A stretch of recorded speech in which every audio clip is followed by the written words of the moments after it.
So how's everybody doing today on this Saturday? It's Not finally feeling too. like spring. I freaking wish I could, feel like it was the new season because it's autumn right now. So naturally you'd think, okay, things would start to cool down, start to, chill out after summer. But no, we've got a freaking like 36-degree heat day today. We're in the middle of a literal heat wave at the moment. And then if Yikes. it's not, if it's not a blistering heat wave, it is lots and lots of storms and heavy rainfall, which is just fantastic. It- I love Australia. I love weather, man. It's I love it The so much. the idea of having Christmas in summertime is just so weird. Well, the idea of having Christmas in wintertime is so weird, man. No, it's not. Ever think, That's the ever way it's think about supposed to that? be. No, no. I have more in common with you because even though we get Christmas in the wintertime, it's still like 85 degrees outside, sunny. So it's not Yeah. like it doesn't never. I don't get the winter feel at all. I wish we had. Even if it wasn't snowing, I wish it was just cold during like the Christmas period. Mostly because I prefer like cold weather overall, but I just wish we had cold weather during Christmas period. Yeah, I love a But nice like 65 degrees and sunny. We can go outside wearing like sweater and enjoy the sun, but it's not too hot, not too cold. yeah, I feel like 18 degrees Celsius is a good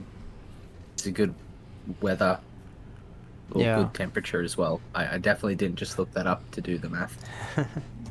Yeah, like I don't know, what's like 30 degrees Celsius is what, like 90s, I think. Mm. And summertime's brutal in Florida. I don't like the summertime personally.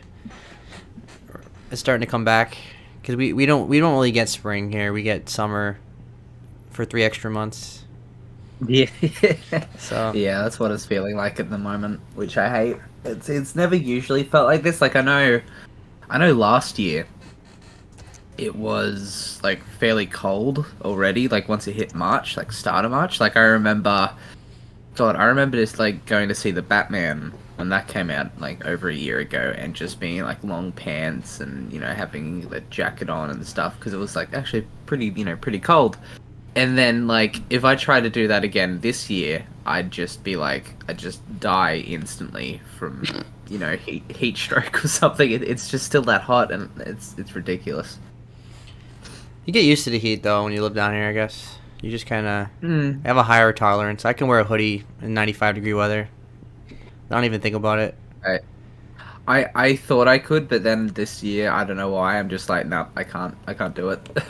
The polar opposite of that person lives in New England, where you'll see people, it's 50-degree weather, and they'll be wearing shorts and sandals, and I'll be like, what the fuck are you doing? Like, Yeah. I don't know. I can't do that. Like 50-degree weather is definitely pants. When we're getting into like upper 60s, that's when it starts being shorts weather for me. Yeah, yeah, because if it's like if it's below 75, I'm cold. I get free. If it's like 65 if it's like 60 degrees in Florida, I'm wearing full on mittens and scarf and that's freezing. So if one snowflake falls in Florida, it's just the state of emergency is immediately declared by the governor. it actually does happen. It actually happens. Like if it gets Yeah, like I know. if it gets like 45, they have to call an emergency because like iguanas fall out of trees and plants die and Oh my god. yeah, like 40, Imagine- 45, which is a normal day in New England, is an Yep. emergency here. Yeah, most of our days lately have been 40s and 50s, so can agree, can attest. Yeah, but I hate this time of the year also because it starts raining like every 5 minutes. Like it's gonna, especially in April, it's coming up, and you can't like make plans because you never know what the weather's gonna be. And that's how the summer is too. Thunderstorms every 5 minutes, and then it's sunny, and then thunderstorms, then it's sunny, then thunderstorms, then it's sunny. Yeah. But yeah. Anyway, it's so nice to have like a free week because I'm on spring break now, so I don't have to worry about anything. 'Cause I finished my test yesterday. I passed my last test as a teacher, so I can finally. I don't have to study for anything anymore. It's such a relief. So stressful. There's so much to learn. So much to study. Now you get to study for other kids. Ooh. Yeah, Make them study. I feel for those kids. I feel for the kids that they have to study for tests and prepare for standardized tests and all that because it's tough. Man, yeah, MCAS is no joke. What? I said the MCAS is no joke. Was that the test in mass? Yeah, that's the test in mass. That's interesting. When I was a kid growing up, they called it the FCAT. So. And that's a terrible name. I know. And then they changed it to FSA, and now it's called FAST. So. They keep changing it. Yeah. I hate standardized tests, man. I know, right? I hate standardized tests. I mean, I get why they do it, but yeah, because they have to. This is all about the accountability and stuff like that. They have to show that the schools and the students are keeping up. No child left behind thing that Bush did. They still do it. So. Mission accomplished, Seb. Mission accomplished. Yeah. Anyway, so it's nice having spring break. I'm at the end of Octopath, like literally at the end. I'm in the epilogue. What's it been like 30-ish hours, 40-ish, or is it even longer? I'm at 45 right now. I would say. Okay. Yeah. It could be my game of the year, or it's definitely in the top 3. That game is absolutely incredible. It's everything I want from a JRPG for sure. I mean, the story is great, and the characters are great. I mean, every storyline is fantastically written. I would say the only one I didn't really care for was Agnia's, which is the dancer, because her story was just about her wanting to be a star, and it just didn't really click. And I don't like the way she plays at all, because she's one of those characters that like just does support, where she like she gives like characters buffs, and that's all she does really. You know what I'm talking about? Yeah. But she's got kind of like more of a agile, nimble build, or is it something different than that? Yeah, it's like an agile build where she just like her job is to like cheer on and give you like extra points to your strength and. Okay. So she's like she buffs the party, you know.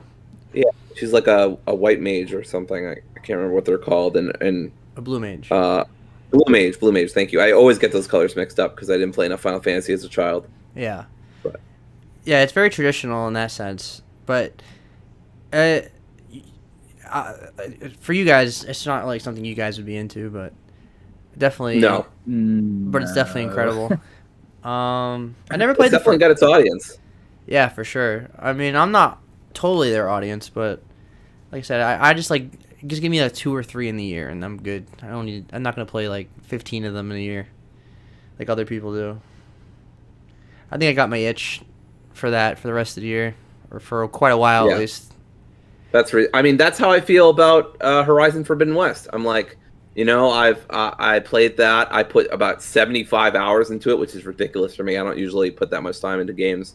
And I don't know. I probably don't need another really solid open world game for the rest of the year. Like, I could go without any other open world games for the rest of the year, which, I mean, knowing the industry these days, probably not going to happen. Yeah. But I mean, that's why I don't feel like I need to play, like we were just talking before the pod started, I think, about Forspoken being on sale at $40. And I thought to myself, I was like, well, not a bad price, but do I really want to play another open world game right now, especially with Resident Evil 4 around the corner? Like, So, yeah, I mean, I feel you on that. That's similar to how I am about open world. I'm picky about them anyway.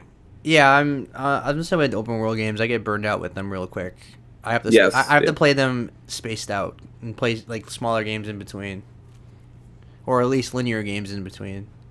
Yeah, I agree. Yeah, that's what I've been doing. I've been doing smaller games in between Resident Evil came out. So yeah, but the good thing is after Resident Evil 4, there really isn't much that interests me until Star Wars. So I have a good amount of time to play I don't have a giant backlog. I have like maybe 6 or 7 games on the deck. Yeah, my Game Pass backlog at this point is down to 13, and one of them is just DLC. So really, it's just 12, which is pretty small. And then my Steam backlog is way bigger, but my PlayStation backlog's not too big either. So Although everything's getting dropped for Resident Evil. Even if I was like on the last boss of a game, I'm not beating that game until like a week until after Resident Evil. Because I completely agree. Yeah, those reviews, damn. oh, I mean, we might as well just talk about it since we're transitioning into it. So like Resident Evil 4 is getting amazing. The remake's getting amazing reviews, like absolutely amazing reviews. Alana Pierce had this YouTube short where she was highlighting some of the reviews on Metacritic, and it was like 100, 100, 100, 100, 100. Yeah. Like there was like 10 reviewers before she finally got to like 96 or something like that. It was fucking ridiculous. She's like, okay, there we go. Finally something not 100. I posted this in the chat, but it's like I don't even think Ragnarok last year or even Elden Ring got as like consistently high scores as that. Like, you know, you'd get like a couple 10s, but then there'd be like just as many, if not more, like 9s than there were 10s for those games. But like, you know, like some of the tweets I've been seeing, it's just like all 10s or like maybe 1 7 or like as a really low number. Like a 7 is the lowest I've ever seen anyone rate the game so far. Which is just, I mean, it's wild because like I expected the game to review decently well. Yeah. But I wasn't expecting this well. I don't think anyone was really. No, even I was. I mean, I think the highest I expected was maybe low 90s, which is kind of what we have. I think 92 is current Metacritic. I could be wrong. Maybe 94. I think it was like 95 at the beginning, and then it's probably dropped a bit since then. I think. Yeah, I remember Fantasy Critic at one point said 92.6 or something like that. So yeah. Lower 90s is really nice. I mean, that's going to be probably my game of the year. I sincerely doubt something else. I mean, maybe Spider-Man 2 beats it, but I can't think of many other games that's going to be it. Yeah, I mean, it's probably because I haven't seen anything from the game, but it's like I'd be surprised if Spider-Man 2 does beat. If Resident Evil 4 is this good, I'd be surprised if Spider-Man beats it. Yeah, I would agree. Right, too. Could you imagine my top 3 is going to be a remake, and a remaster? I loved the fucking I loved that there was this tweet, and it was like 2 of the most highly rated games of 2022: Metroid Prime and Resident Evil 4. Yeah, like and it's like Dead Space is incredible too. So. And Dead Space. Like nostalgia has always been in, but for the 2000s, it's especially in right now. Yeah.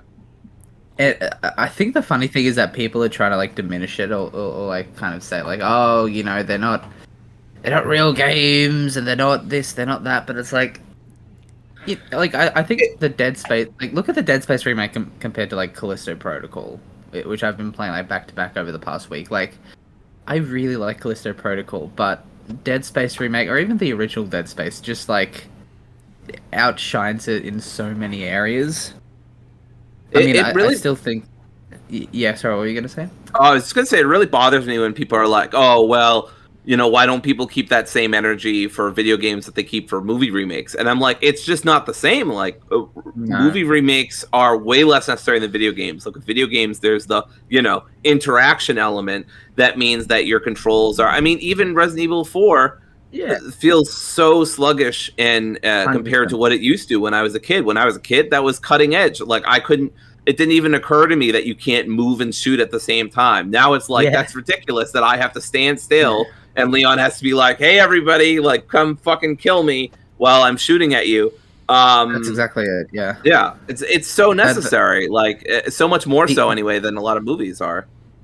The interaction element is what sets games and movies apart, as you said, because like the way we experience movies, unless you like really want to be, nitpicky about and talk about 3D and I don't know, IMAX and like surround sound, the way we interact with movies hasn't changed at all. And like besides technology like CGI and certain filmmaking techniques, sure, they've changed, but like the fundamental principle of, hey, we're watching a screen where actors are talking, occasionally doing action scenes, like that hasn't changed in forever. really. Yeah. You know, like there's subtle changes in the ways it's produced and made and looks, but the fundamental aspect of us sitting and watching it has not changed. And like, so all movie remakes can do is just hope to improve on the writing quality and, I don't know, some of the like visual effects or some of the filmmaking stuff. But with games, it's like, you know, like as you said, Resident Evil 4, it's like you can completely change it and upgrade it for the better. And that's, I don't know, that's just something I don't think movies are ever going to be able to, like that lightning in a bottle or that energy and excitement. I mean, movies I are never get going to if, be able to capture that. I get if like I get originally when people were remaking the old, for example, Universal monster films, right? Like The Invisible Man or like The Mummy and stuff like that. Like that makes sense. Like those movies are from the 1920s, 1930s. Like that stuff's in black and white. And horror movies have completely changed since the 70s and 80s in terms of like what they are now. So that that makes a good amount of sense. Yeah. Like 100%. I really want like a monster universe again, like in the from the 1930s, like because when they try to bring it back, they've made it like an action thing, and I hate when they do that. Van Helsing? No, with Tom Cruise. That was supposed to be. Oh, right. The actual last time they tried to do it. Yeah, the actual last time, the one that everybody blanks out. Forgot about that. Yeah. Yes, everybody forgot about that. The Van Helsing movie is actually a guilty pleasure in mine. It's not. It's actually a fun movie. I do like it. I think like it's got a hell of a lot of problems, but at least in the script department. But it's like, you know, I watched that tons as a kid with like my cousin and all that. We just like watched, you know, all these monsters and shit just go at it. Yeah. And Hugh Jackman was decently fun. Yeah, but like give me like a horror movie with like legitimate like cinematography and like black and white, or at least like gothic backgrounds and shadows. Like have like a horror tone where it's slow and takes its time and builds suspense. Like they always have to go for like these big action remakes now. It's like do what makes the original Dracula and the original Wolfman and the original Mummy and Frankenstein, all that. Do what makes them so good. Like take your time. I mean, I've heard the recent Invisible Man movie. That was really good. It's supposed to be good anyway. I haven't seen it. No, but I've heard it's really good, and it's by Lee Winnell. I'm pretty sure. Like it has Elizabeth Moss in it, if I'm not mistaken. Yes. Who's supposed to be phenomenal in it. I wanted to watch it when it came out, but it just seemed incredibly intense for me, and I just I feel like I couldn't handle it. But I've also watched very brutal horror movies, so I don't know. Yeah. I mean, for me, it was a bit of that, and also a bit of the fact that like just as I finally got time to see it, you know, I started seeing in the news, hey, look, this mysterious virus has started to spread around right? everywhere. I wonder what that could be about. That's so weird. Sure will be nothing. Yeah. It'll be fine. I remember at the time my biggest concern was like, oh no, I won't be able to, you know, go out shopping or hang out with friends. That was my biggest concern at the time. The 2020, the period of 2020 where people didn't have widespread access to masks, so everybody was just wearing everything they could. Like people put fucking fish bowls over their head or astronaut. Like you've seen those pictures of people in grocery stores where they have like astronaut helmets and like plastic bags and stuff like that. Like they've got everything over their face besides a mask. It's just so funny. I didn't even notice the difference. I mean that's just an everyday in Florida, so that's nothing to know. But I really like I said, I would love to see like a horror universe back, like because I think the problem in the horror movies nowadays is the foreign market just destroys the U.S. and Hollywood current slate of horror movies. Yeah, everybody, they keep going for the loudness and the jump scares, and it's just so generic nowadays. But I would like to see an old school cinematic. You know, like that. You know, like Marvel, they did that like Wolfman one. What was it called? Yeah, I thought it was really good. I thought it was really good. Yeah, Werewolf by Night. Oh, you should. It's fantastic. I love it. You know the thing I'm talking about the thing on Disney, the werewolf thing they did. Yeah, Disney Plus. Werewolf by Night. Yeah. Well, yeah. That was really good. Yeah, I really liked that. But anyway, back to Resident Evil. Resident Evil the demo, Resident Evil 4, the demo was really, really great. Actually, I was really impressed. Like it was very familiar. Obviously, it's the greatest game ever made, and I've played it so many times that like I recognize everything they remade. But at the same time, they still felt like its own thing, and still felt like it was fresh. You know. Yeah, I love the atmosphere, the misty atmosphere, the dark forest. It really felt like I knew what was going to come around the corner, but at the same time, I wasn't quite sure. And it was that perfect blend of like, I think I know what's going to happen next, but I'm not completely sure. It was just great. Right, like it felt like Resident Evil 2, but with more action. Because the interesting thing about this game is a full-on sequel to 2. Like it directly ties. The fact that I mean, right at the beginning, he talks about it. I'm a huge wrestling fan. Anybody who listens to the podcast long enough knows that. And I wasn't aware of all the moves they had brought back or not brought back. And I think I shot one of the Ganados or something in the back of the leg or something, and they kneeled, and I was behind them, and Leon did a fucking German suplex to one of them, landing on their neck, and I screamed. I was like, "Oh my god, incredible! 5 out of 5 game." But yeah, I as a huge wrestling fan, and that's in the original too, of course. But I was so glad they brought that back. All the great moves are still there. The roundhouse kick, the suplex. All that kind of stuff. And it is. Go ahead. Sorry, I was just gonna say, when I first played the demo, I found the controls really and because this is probably just because I was like really used to the because I'd just been playing like Callisto Protocol, Dead Space, The Last of Us like back to back, and I was really used to the characters having a certain amount of weight to them. But then I started playing this, and Leon just felt so weightless compared to everyone else, and I'm like, oh, this feels weird, like he's too fast, even when walking, all that stuff. I got used to it pretty quickly, but he feels a lot quicker than I think, any Resident Evil character has, or at least a lot, less weighty. And I was just going to say, overall, the controls, once I got used to them, they felt freaking fantastic. Yeah. I still have to get used to, that little half-second delay for when Leon actually has to, ready his pistol when you aim it. But other than that, it's really good. Yeah, I was expecting combat to be pretty good, but I wasn't expecting it to be this good. Like it just feels very nice.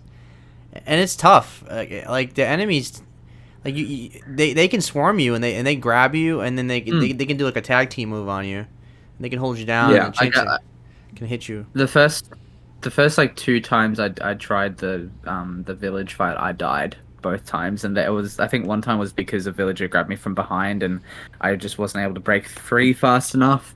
Yep. And then I think the second time was just because I just wasn't paying attention to what was happening behind me, and then the Dr. Salvador just came up and just tore his chainsaw through my chest. I've seen clips of that, not specifically yours, obviously, but that shit is brutal because the chainsaw goes right through the chest. There's blood everywhere. It's absolutely bonkers.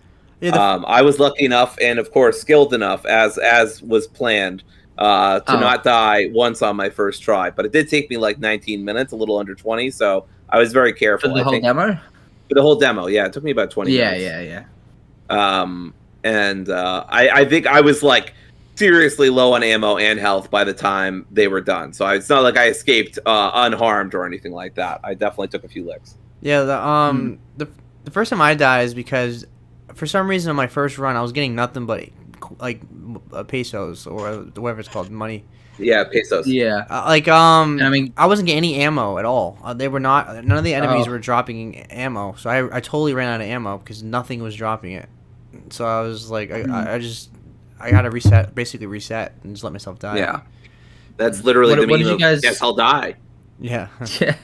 What did you guys think of the knife and like the whole parry mechanic? Like, did you get your head around that? I never got to try it. I honestly, really, I never got to try it. I wanted to try it, so I had like two wolves inside me. One was like, the parry mechanic looks really cool. I want to try that ASAP. The other wolf was like, I don't want to die. So I never tried it. But I've heard. Yeah. I mean, I like, never at least successfully tried it. I mean, at least from what I think and what I've played, like if you just hold down the L1 button, like you'll just continuously block, and I'm assuming like you'll just kind of automatically parry any attacks that come your way that way. But if you want, like, you can do a perfect parry where it's like if you time it perfectly and then it like opens the enemy up for like a melee attack, or like it.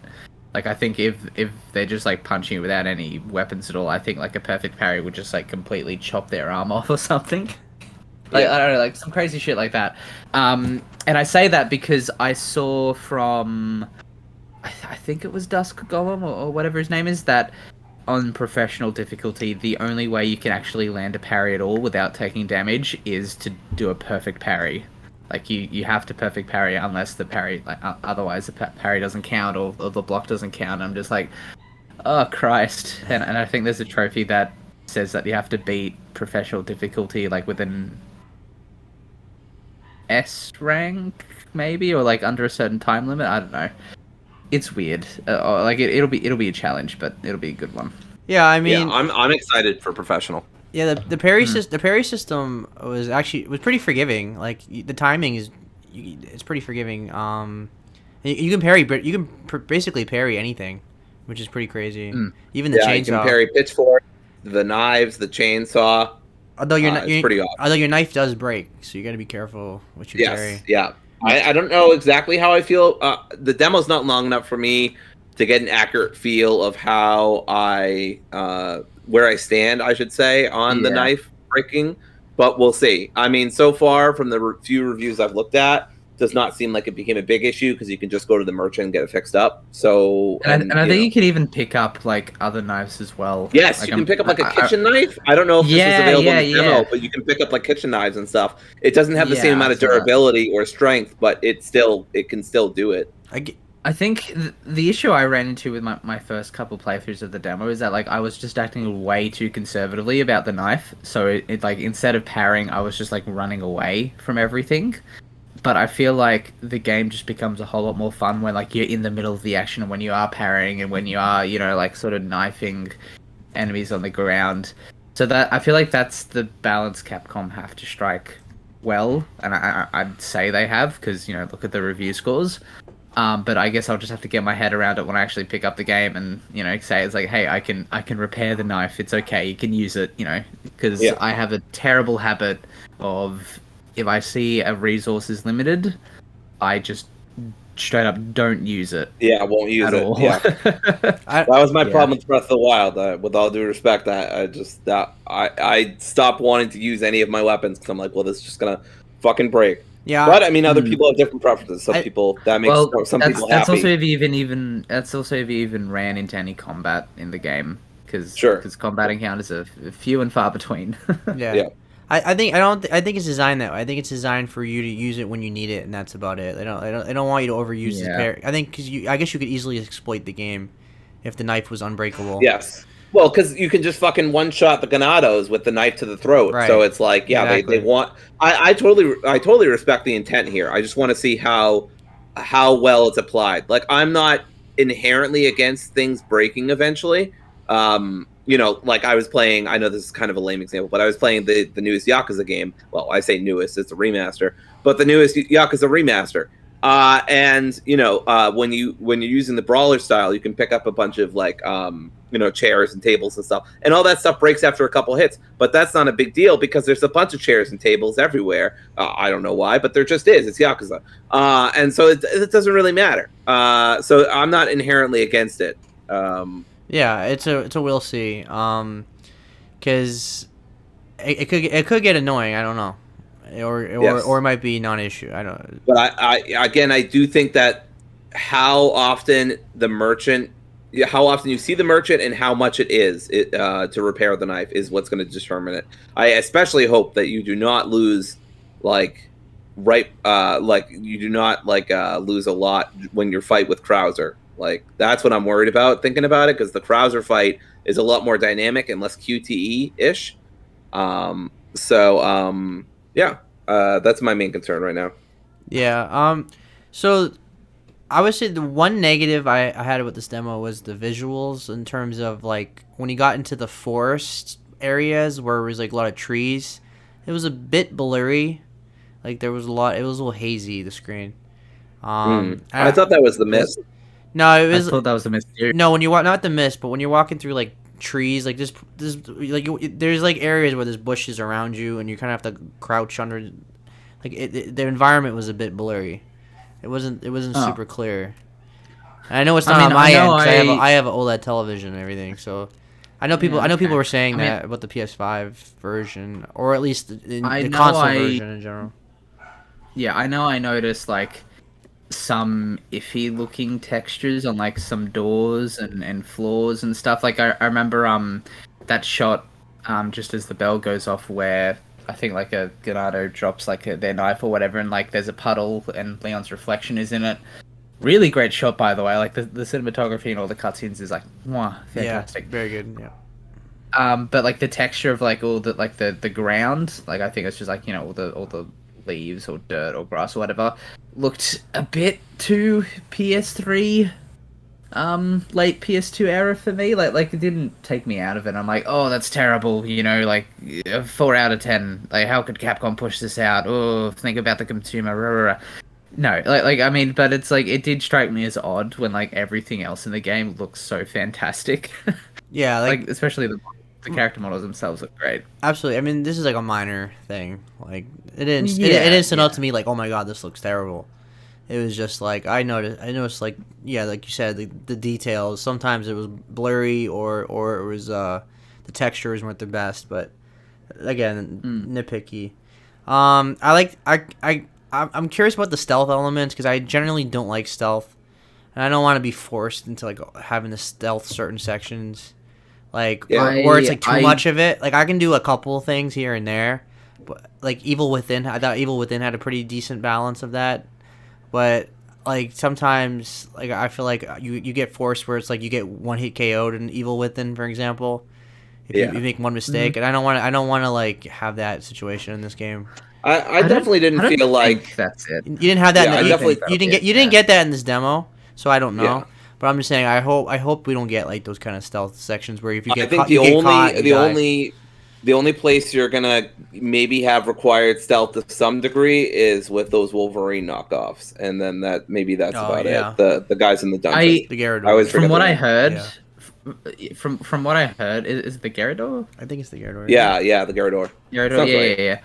From what I heard, it's like you like stealth is highly incentivized because like you have a bunch of chains or whatever that like because I think the enemy's blind, so like Yeah, if you like knock into chains or make a lot of noise, he comes after you that way. Yeah, I saw like the stealth gameplay in that there. instance is incentivized. Yeah, exactly. But like you can still beat it guns blazing. I'm Sure. I just mean if you like really wanted to, and that's the vibe I got from it. Like yeah.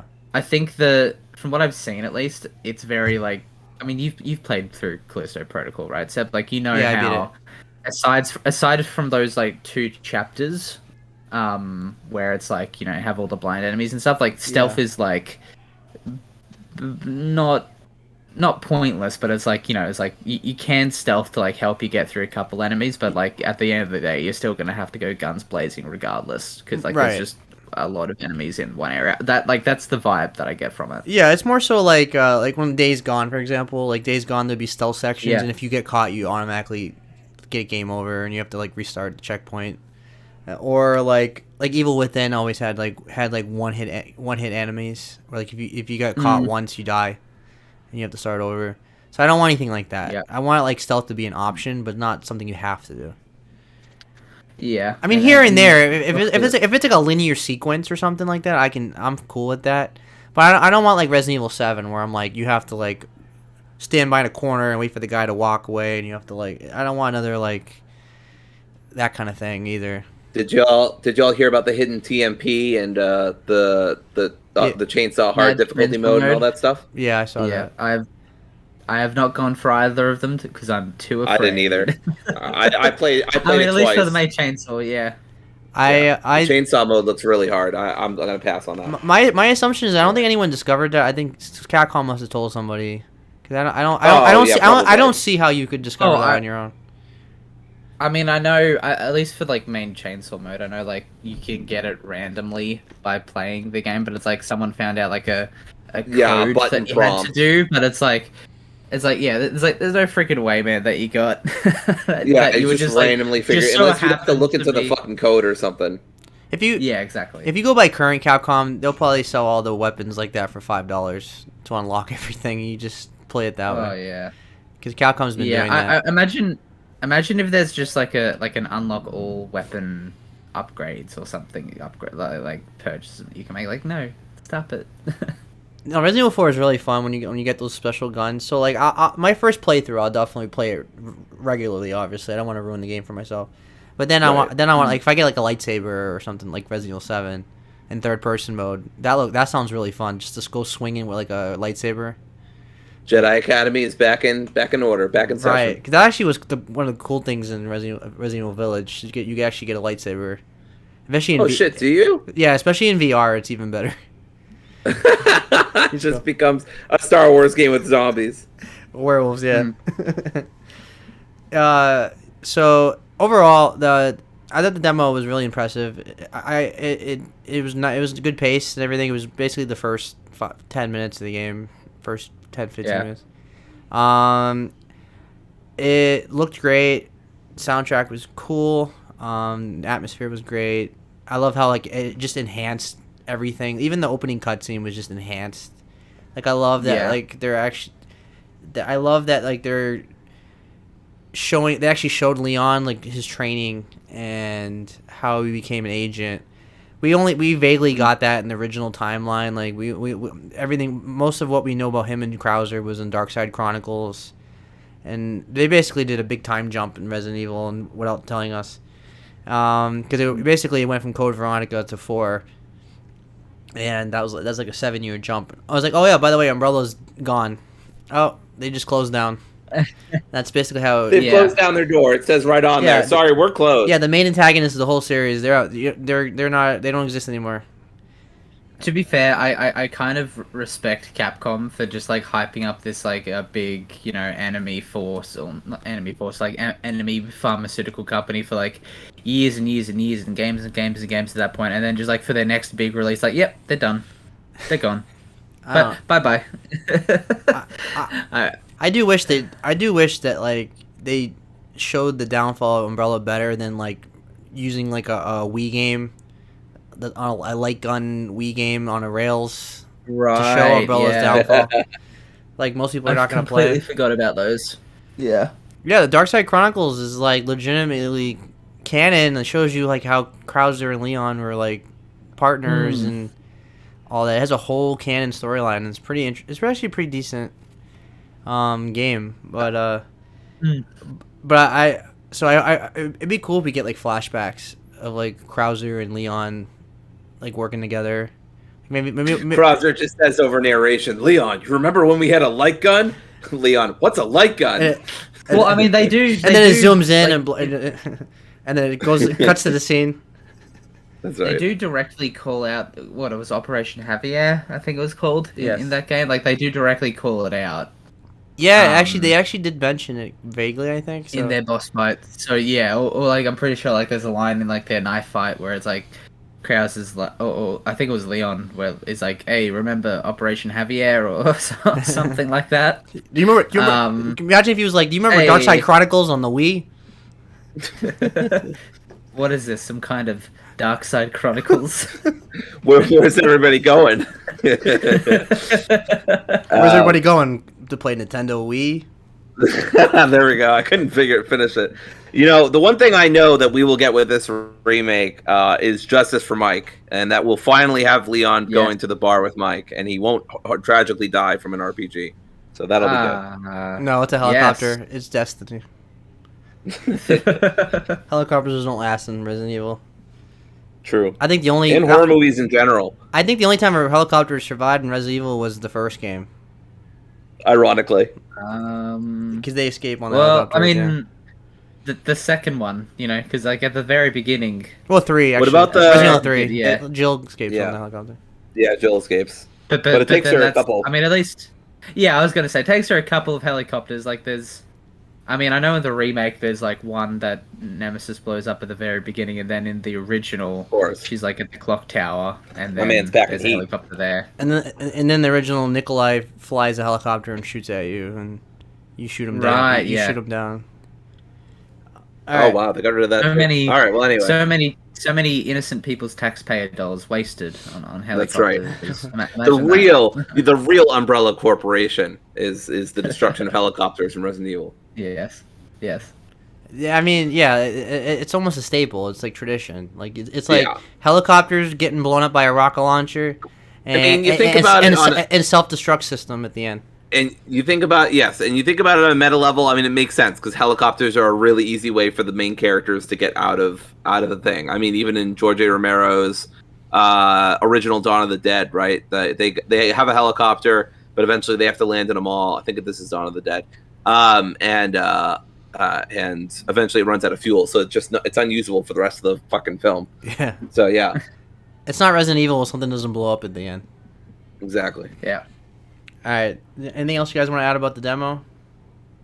No, it was good. Gameplay felt great. Graphics looked great. I'm hyped as hell. Or else, I mean, of course, we were already sold, so. Yeah, I mean, Yeah. I mean, I already pre-ordered. I pre-ordered it like 2 weeks ago. My biggest issue with the demo though is that it's not the full game. Now that we don't have it yet. Yeah, what a tease. I actually share that issue. Yeah, my issue as well. Not a full game. What a tease. I've been lied to. How dare it be a demo? Yeah. What a tease. That's right. How dare the demo be a demo? Not enough game for me personally. Everybody. 0 out of 10. It's like what? 0 out of 10. It's like I'm paying no money for this, and yet they don't give me the full game. Unbelievable. Capcom, get it together. Right? Come on. All right. No. So, we didn't do an intro because I felt like that was a natural transition into Resident Evil. So, this is our 11th episode of The Lounge. Once again, I am Sebastian, and I'm joined by Mitch, Dory, and James. So, Mitch, you weren't on yet last time, so you were playing Destiny 2. And Yes. Lightfall. Yes, I had been. So, can you tell us about it? So it, well, I'll put on my imaginary glasses here. Destiny 2 Lightfall is the latest expansion in the long-running Destiny game franchise thing.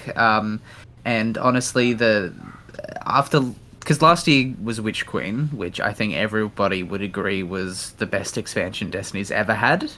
They completely redid how the campaign works. They actually put some effort into the story this time. It felt like, say, like, you know, one of the better quality Halo campaigns, but in Destiny and in a live service shooter, no less.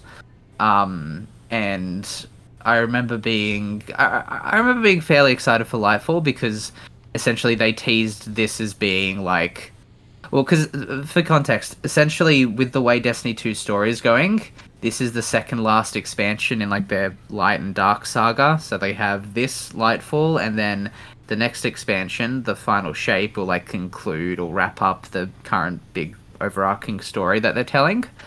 So they were, you know, teasing this Lightfall expansion to be like the Infinity War to next year's Endgame. But if anything, Lightfall is kind of like the Captain Marvel or the Ant-Man and the Wasp of the Destiny franchise, in that they kind of, it's like, yeah, sure, they come before Avengers Endgame, but they're really not that important or really not that impactful, or like not nearly as much as they want you to think it is. So I didn't. I mean, Go ahead. oh yeah, No, I was gonna say, like, the opening. Yeah. Go ahead. The opening and closing cutscenes are the best parts of the game by far, because especially that first cutscene that you know, everyone saw in the launch trailer that they showed at the PlayStation, especially called the PlayStation Direct, the State of Play, where, you know, like, you had like the witness that's like the floating cloud dude head, he was like, you know, basically just tearing everyone apart and shit.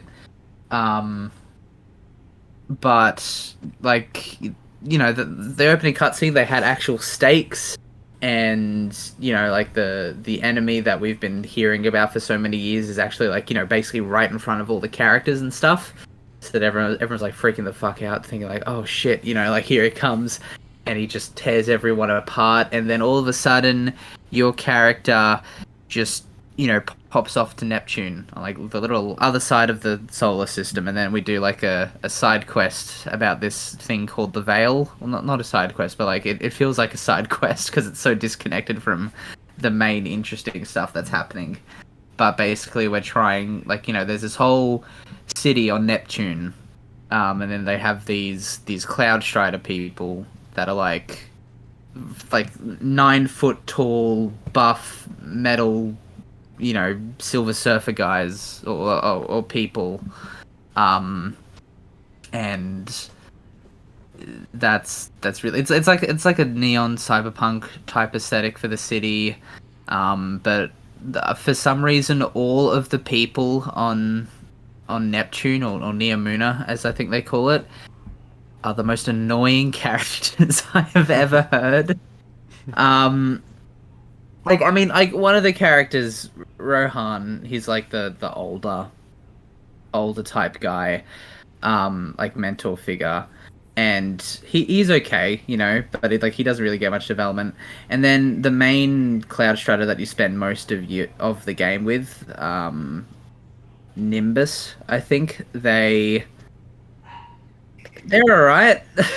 They don't seem to have any actual, like, they don't, whatever they're saying, they don't match up with the tone of what's happening. Like, something really serious could happen, and then, like, the next scene after that, or like a real tragedy could happen, and the next scene after they're just wisecracking and quipping like it's a Marvel movie or something.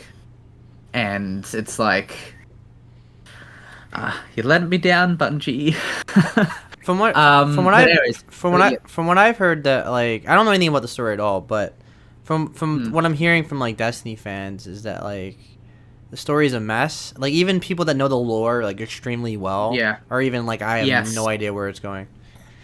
And exactly. Like I spent the night before Lightfall came out, like, literally watching, like, a 2-hour video on just, like, the entire story leading up to it. And I'm like, okay, I'm ready. I got, like, about 70% of that, but I'm ready. Yeah. And then I got to Lightfall, and I'm like, they introduce all these new ideas and characters and plot devices, and they don't explain any of the actual important elements that make you care. Because, like, as I mentioned earlier, like, the whole, basically what the bad guys are after and what you're trying to protect for the entire story is this thing called the Veil. Yeah. They don't explain what the Veil is at all, but, like, all the characters act like you know what it is, or you should know what it is. And so, do you know what it is? No, not even like the big lore daddy of Destiny knows what it is yet. That's after the raids come out. It's probably gonna be like an energy source or something. Oh, it is. It's like it's Kingdom Hearts. Like, yeah, they give hints to what it is, because, like, originally I thought, oh, the Veil was like this, like, basically their version of, like, the internet or whatever, because they talked about how, all the citizens of Neptune, they're, like, linked up to this, like, AI matrix type thing. That's how they keep their bodies safe. So then they said that the Veil powers that, so I'm like, oh, okay, like, the Veil is like a big battery or a big power source or something. The Veil is just Twitter, and he's trying to get Twitter. Yep, exactly. He's Elon. But for a lot of the thing, I'm like, oh, okay, it's like this big important power source or something. And then, like, at the end of the campaign, they, like, go, or they say, like, hey, it's like, it's like this really mysterious energy being or entity or something, exactly like, the Traveler. And I'm just like, oh, where did this come from? Knowing a video game is going to be a chamber with light, and you're going to fight the boss, like, in the chamber. Well, I can't wait till the main protagonist of Destiny goes, now I know for certain that the Veil is light! That's a line from Kingdom Hearts 1, Mitch. Oh my god. That's something Destiny would say, actually. It probably is. Would. But the thing is, right? I think the worst thing... Oh, sorry, I'll just quickly say, the worst thing that happens in the campaign is that something happens in the ending. I won't spoil it for anyone listening, but it's like something happens at the end that is, like, supposed to be, like, Thanos snap levels of tragic. It's like, oh shit, like, everyone's like, oh shit, we've lost, everyone's lost all hope, all that stuff. Mm-hmm. I don't know what happened. The game doesn't clearly explain what happened. Everyone's just like, "Oh, we lost," and I'm just like sitting here like, "Did we? What happened?" Can you imagine if the characters were like that? Like, what happened? And it just cuts to black. But Literally, yeah. It's so it's a guy weird shrugging. and frustrating. Yeah, That's how it like ends. essentially, like the big thing happens. Like the witness does his thing, and everyone's like, "Oh, we've lost. You know, this is terrible." And then it just kind of cuts to black, and then it's like you just throw it into like the tower hub, and like you basically just forced to like basically listen to all the characters saying it's like, "Oh, we've lost. This is a sad day, but we're gonna keep fighting because you know we've got another expansion on the way. We can't just stop now. That's not how we make money." Nothing happened. That's how it ends. Nothing Don't happened. worry, crew. Don't worry, crew. Help is on the way in big, bold letters in the sky. DLC coming soon. Give us more money, yeah. please. Yeah, exactly.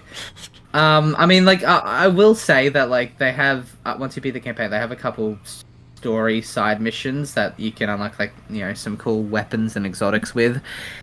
Story-wise, they're decent. Like, I mean, as I mentioned before, like, one of them's focused around the character of Nimbus, and, you know, like, it's talking about how they grieve and how they do this and that, which was nicely told. Like, I think it was, you know, still didn't explain the inconsistencies with their character, but other than that, it's not too bad. I still haven't gotten into the seasonal stuff yet because consistently the best part about Destiny, I feel, is the fact that they managed to have such high quality stories like on like a 3-month basis.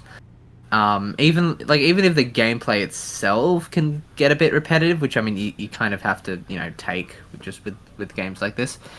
Even if the gameplay is a bit repetitive, they actually put a decent amount of effort into their stories and into their seasonal campaigns that they have, which do progress the story, which do advance the lore, which is really surprising and good. But I haven't gone into that this season yet.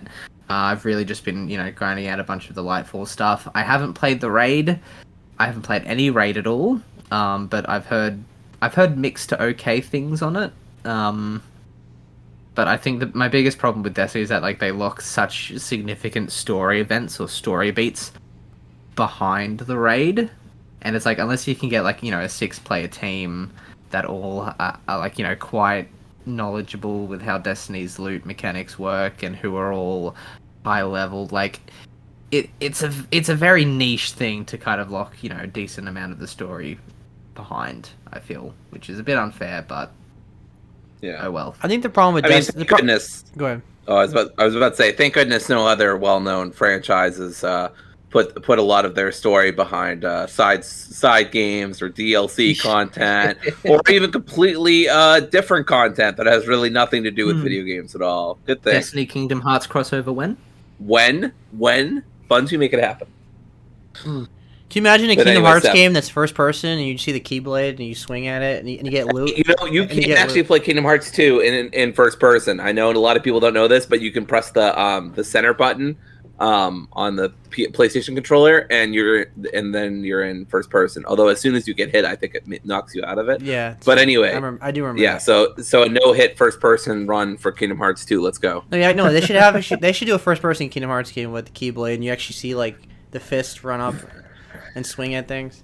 But VR Kingdom Hearts when?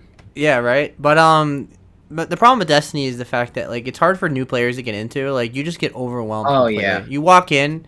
Oh yeah. You the first time you log in and it's like there's 1,000 quests just thrown at you, and a bunch of storyline. They don't explain anything to you. They don't give you a catch up. No. It's just full on. This is what's going on. Good luck.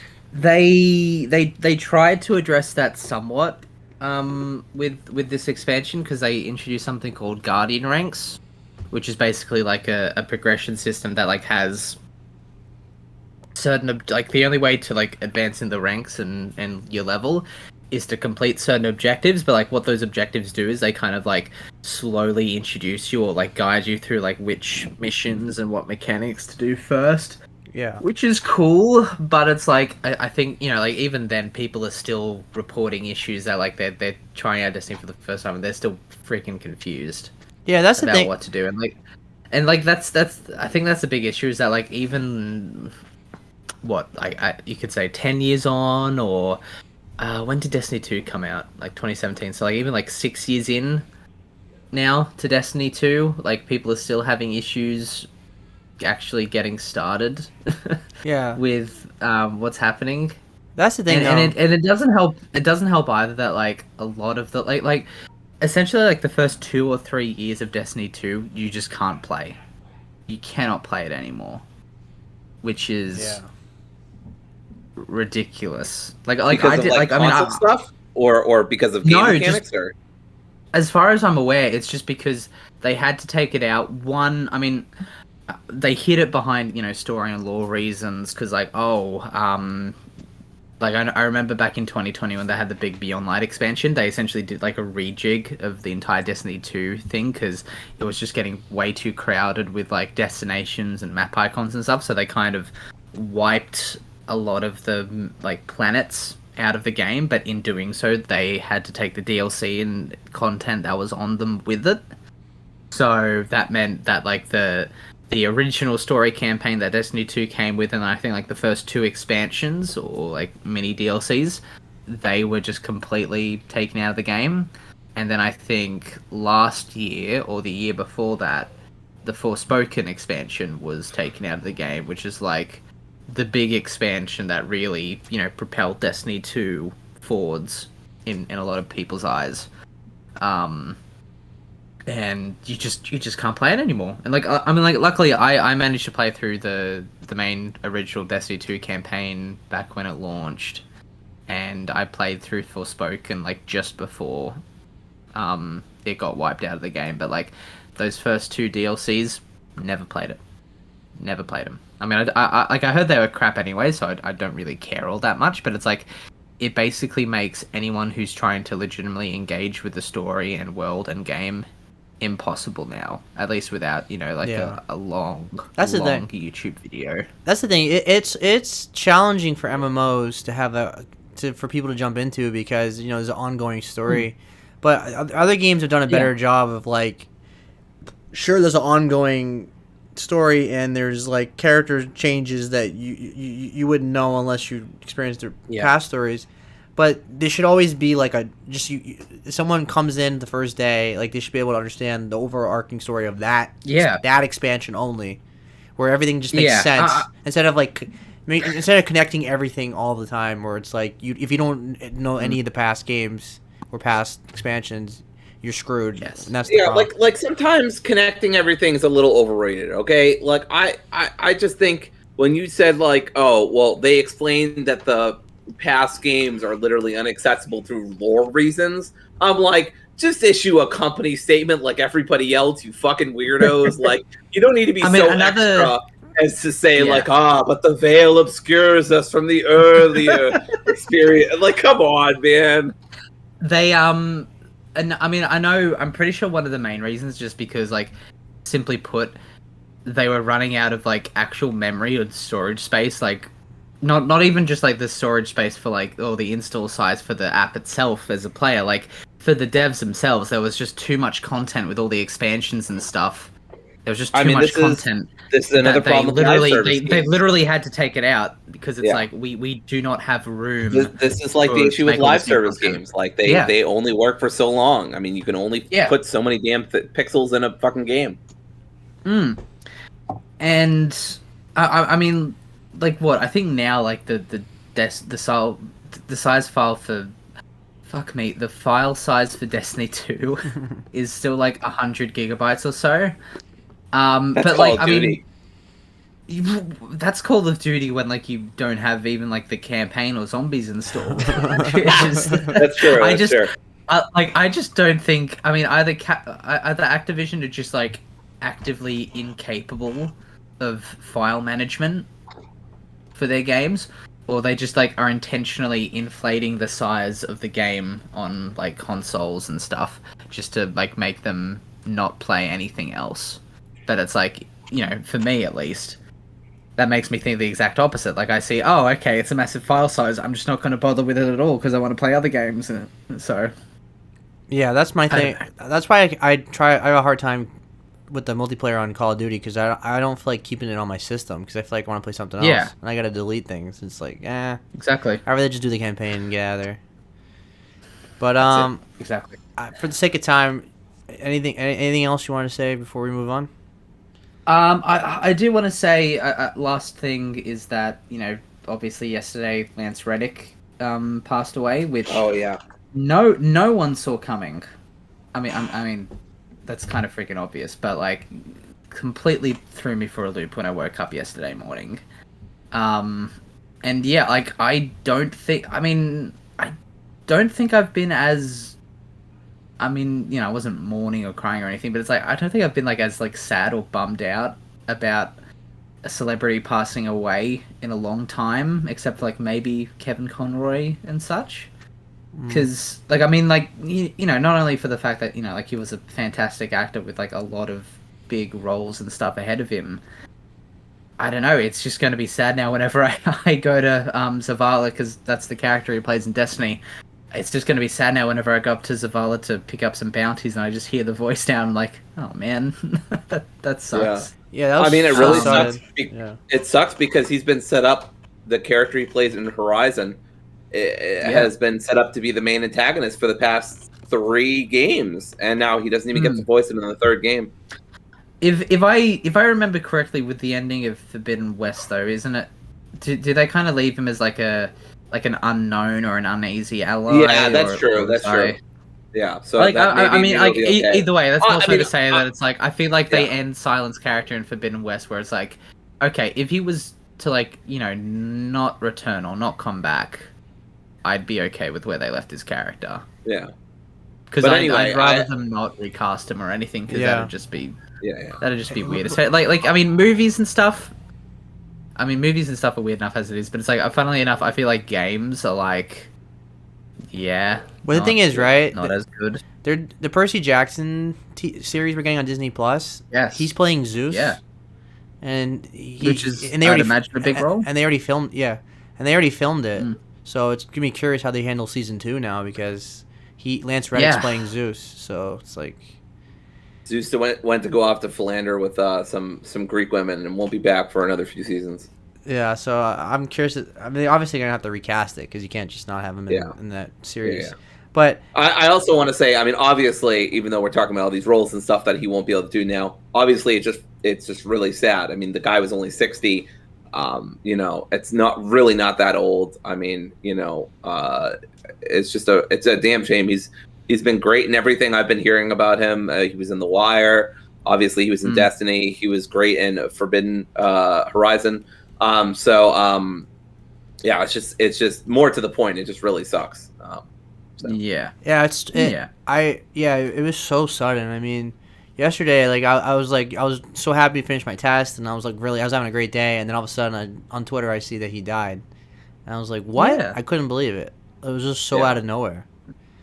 John Wick 4 is just coming out, and it's like, he's in that, right? Yeah, not only that, he's in the spinoff too. They already filmed it. They're in post-production. Oh shit! I didn't even know they filmed it yet. Yeah, so I think the real kicker for me though is that someone pointed out that because Lance Reddick he played Destiny a lot, because usually with actors and stuff it's they don't really play the games that they're a part of, but no, Lance Reddick was he was a big into Destiny as a player. And it shows. They were in Destiny. They were doing a funeral thing right by a statue of him or something like that. I saw it on Twitter. Oh no, that's where his actual character, because he's in. Oh, that's where his character is. Rather, yeah. But it's people saw that Lance Reddick himself was playing the game the day or the night before he passed, which is just, I don't know. It's just even more tragic than it already is. Yeah, because he died of natural causes. I've seen, so it's totally out of the blue. That's what they've said. Yeah, exactly. So it's terrible. Yeah. Yeah. All right. We got to move on to the on a lighter note now. Well, yeah. So James is playing Wo Long. James, are you there? Yeah. All right. So you've been playing Wo Long. Have you gotten far, or have you beaten it, or where are you at in that game? I've beaten 2 bosses so far. Okay. Have you tried it? Didn't you check it out? I never got to it. You never got to I could just tell it's not my kind of game, just because I don't like the fast-paced Souls games. Sure. There have been a lot of comparisons to Sekiro. Mm-hmm. And I mean it's pretty accurate, I would say. Like it's there's the same kind of reliance on parrying. I think it feels a little more aggressive than Sekiro. Mm-hmm. There definitely are. You can definitely feel the influence there. It looks like Neo and Um, Sekiro combined, basically. Yeah, I didn't play a lot of Neo, to be honest, so I can't speak on that. But Yeah. yeah, no, you know the weird thing is, right? You know how Souls games kind of do that thing where they start with a boss. I don't know if all of them do that, but I think the ones that I've played, they always start with a boss. They like do. right at the beginning of the game. Although sometimes, Yeah. but though what team was it? Team Ninja, Ninja Theory, Team Ninja, I think, right? Team Ninja, yeah. Their first boss is always like really hard, like usually like Dark Souls or Demon Souls or whatever, or Bloodborne. Like you're supposed to die in the first boss, or at least you can cheese them, or like they're not that hard. But in Team Ninja's games, like Neo 2 for example, like everybody struggled with the first boss. Like a lot of people got turned off in that game because the first boss was so hard. And from my understanding, the first boss in this game is very hard as well, right? Yep, that's what I've heard as Yeah. well. So, well, it's like so. That's the thing. It's like what I'm getting at is that in Elden Ring, right? It starts you off with a boss. You're supposed to lose to the boss, Right. but it starts you off with a boss as the first enemy. Right. And I think that's a good way of doing it because the boss is like the fight. It's the draw of the game. Right. So the thing that so when I was playing Wolong, right? I booted up Wolong and I played through the first 10, 15 minutes. I was ready to turn it off and walk away because it puts you up against these just regular enemies for like the first 20 minutes, and it really does not feel fun up against those regular enemies. It's not until you get to that first boss when it actually clicks. And it really does. It really clicks. Like it feels like the same kind of quality as a FromSoft game in terms of the boss design and just the rhythm of it, because that's such a hard balance. It feels like to strike is like just the rhythm of the boss and making sure it feels difficult but fair and like something that you can kind of learn through repetition. Yeah. And Yep. they really get that right, at least with the first two bosses. Like I said, I've only done the first two. But yeah, no, they really get it right. Yeah, I mean they do best Soul games after From Software. Like if there's any other company that can actually do good Souls games, it's them. Like the Neo 1 and 2 has been good, and this one a lot of people seem to be digging it. So they make quality Souls games. Yeah. So I don't have. Oh, dude, the other thing I did want to mention actually was that the stories are nonsense. Yeah, it's they just usually it's been are. going right through me. I've not been paying attention to it at all. It was like that with Neo. This honestly, this feels like Neo 3. Yeah. And it feels like this feels like that, like this was supposed to be Neo 3, but they just didn't call it Neo 3 because Neo is a PlayStation exclusive, so they had to like change the name or something. I could be wrong, but that's what it seems like. This just seems like Neo 3. Sure. Yeah. But yeah, that's all I have to say really. I'm excited to play more of it though. Cool. So you're definitely gonna keep playing it. Yeah. Oh yeah. Absolutely. Yeah. You plan And it's on Game Pass as well. You plan so- on beating it, or I don't know, because there's a 50% chance that I get to a boss that I just can't beat and give up at some point. But if that doesn't happen, then yeah, I'll probably beat it. Yeah, I mean, it looks great. Like, I mean, it looks phenomenal, like gameplay wise, and the problem with me is just I'm not good at parrying, and like these games, like you have to parry like perfect timing. Like I just can't.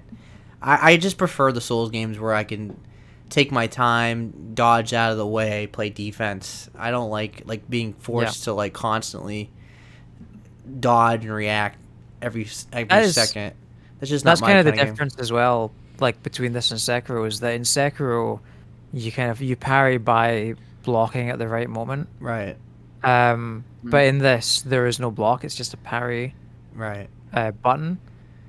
So like there is no safeguard there. Like in Sekiro, it feels like if you try and parry too early, you can still get a block. Mm-hmm. But in this, there's no safety net. Like you either hit the parry or you get hit. Yeah.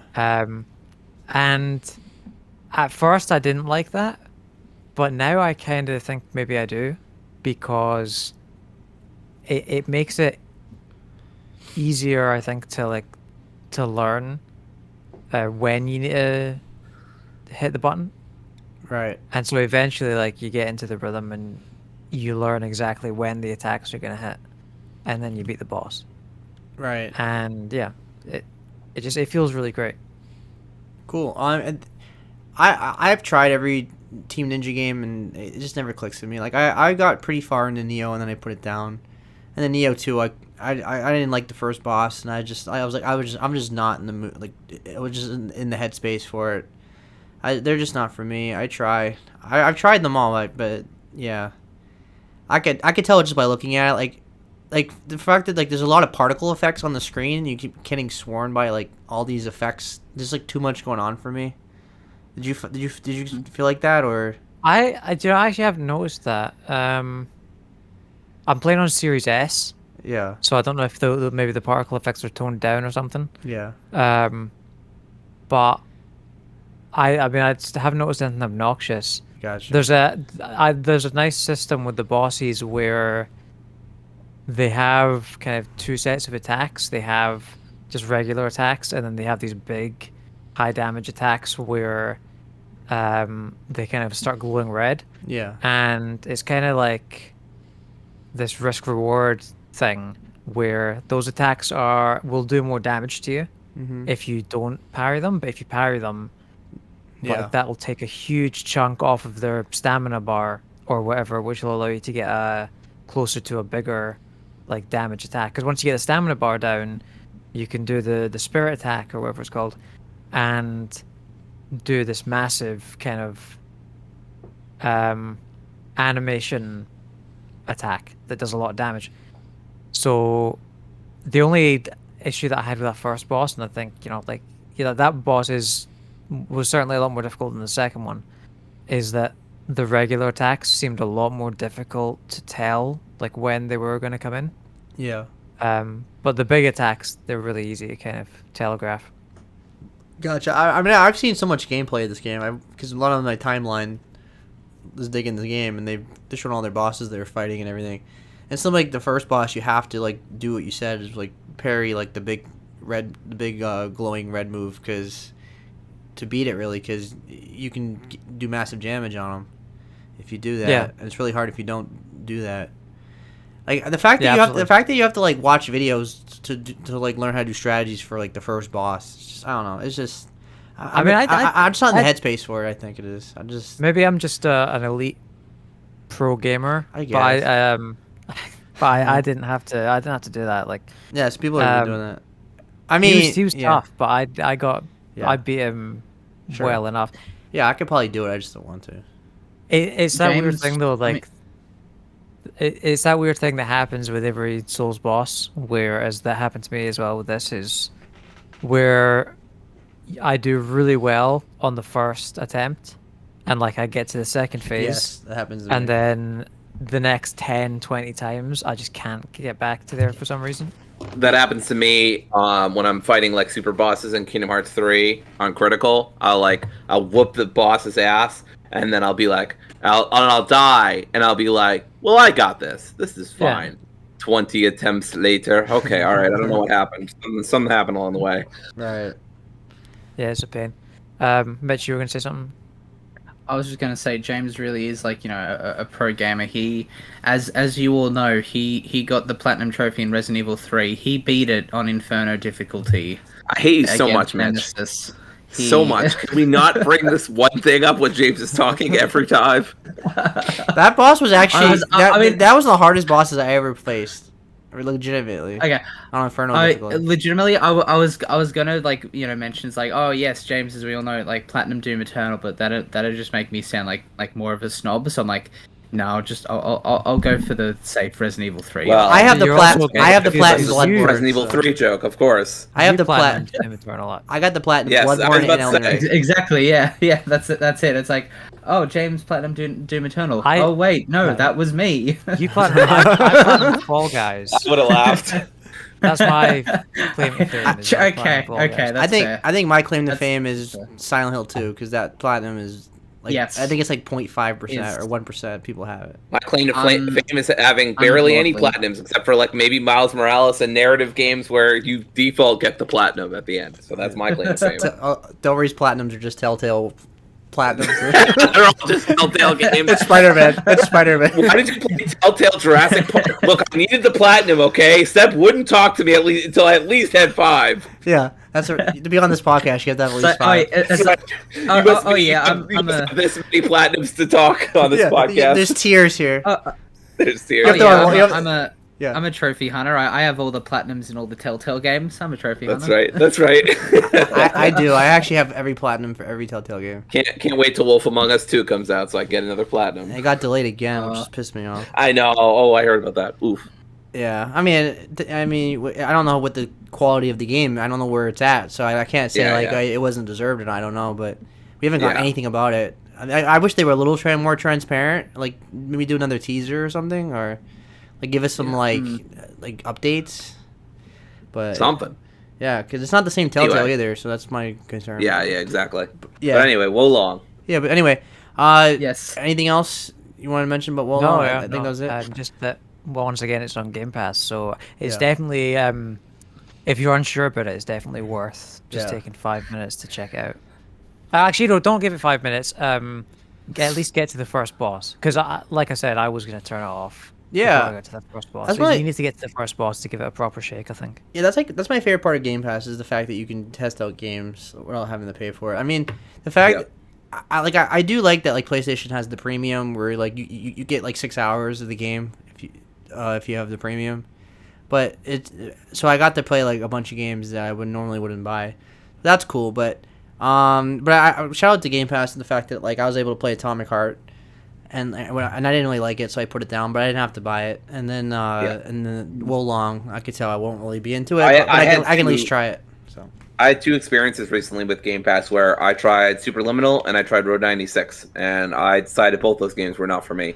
So yeah, again, shout out to Game Pass because I did not have to buy those games to find out that this game is super not for me or just not very good. I think we're all at the point now though, like because we've all been playing games for 20-something years, that like we know what works for us and what doesn't normally. Yeah. Like Mitch has been playing video games since he came out of the womb. So So like 5 years ago. It's true. It's true. I popped out of the womb with a DS, even though they weren't out then. popped out of the It's pouch, true. popped out of the Joey's pouch. So why am I Yeah. imagining like, you being born? I hear the DS logo the DS noise comes on. I was imagining Mitch just coming out of like a kangaroo pouch, like a Joey. That's how all Australians come out, right? Mitch is deeply offended in true. Australia right now. It's true. We don't have biological mothers. We all just have kangaroos. Yeah, the kangaroos. That's right. The kangaroos lift them up like Oh, Lion King. it's like It's like the Lion King. everyone everywhere else in the world, they have like storks and stuff, whatever they call them, like the big ass birds. storks, yeah. But Australia, no, we just have No, kangaroos. kangaroos, absolutely buff, ripped kangaroos come to your house and Yeah. deliver children to you. That's it. And everybody's bio dad is linked to one kangaroo, Kangaroo Jack. The alpha male kangaroo. Or the alpha male. Well, couldn't even finish the sentence. That movie sucks so much. I love that. I love that one video where the guy punches the kangaroo in the face. That's classic. Yeah, and then he just gets his shit kicked in. It's great. Anyway. Yep. So Anyway. speaking of fighting games, Speaking of fighting, we got an announcement for a new Dragon Ball Z Tenkaichi game, which is so Let's hype. go! It's so hype. Like Tenkaichi is one of the greatest fighting games ever made. Like Like my friends and I played that game so much, all three of them, but especially the third one, I think, because the third one had the most characters. I had 120 characters, I believe. It was ridiculous. I mostly played 2 as a kid. I played 1 and 2 with my childhood. Yeah, I played 1 and 2 with my childhood friend Victor, R.I.P.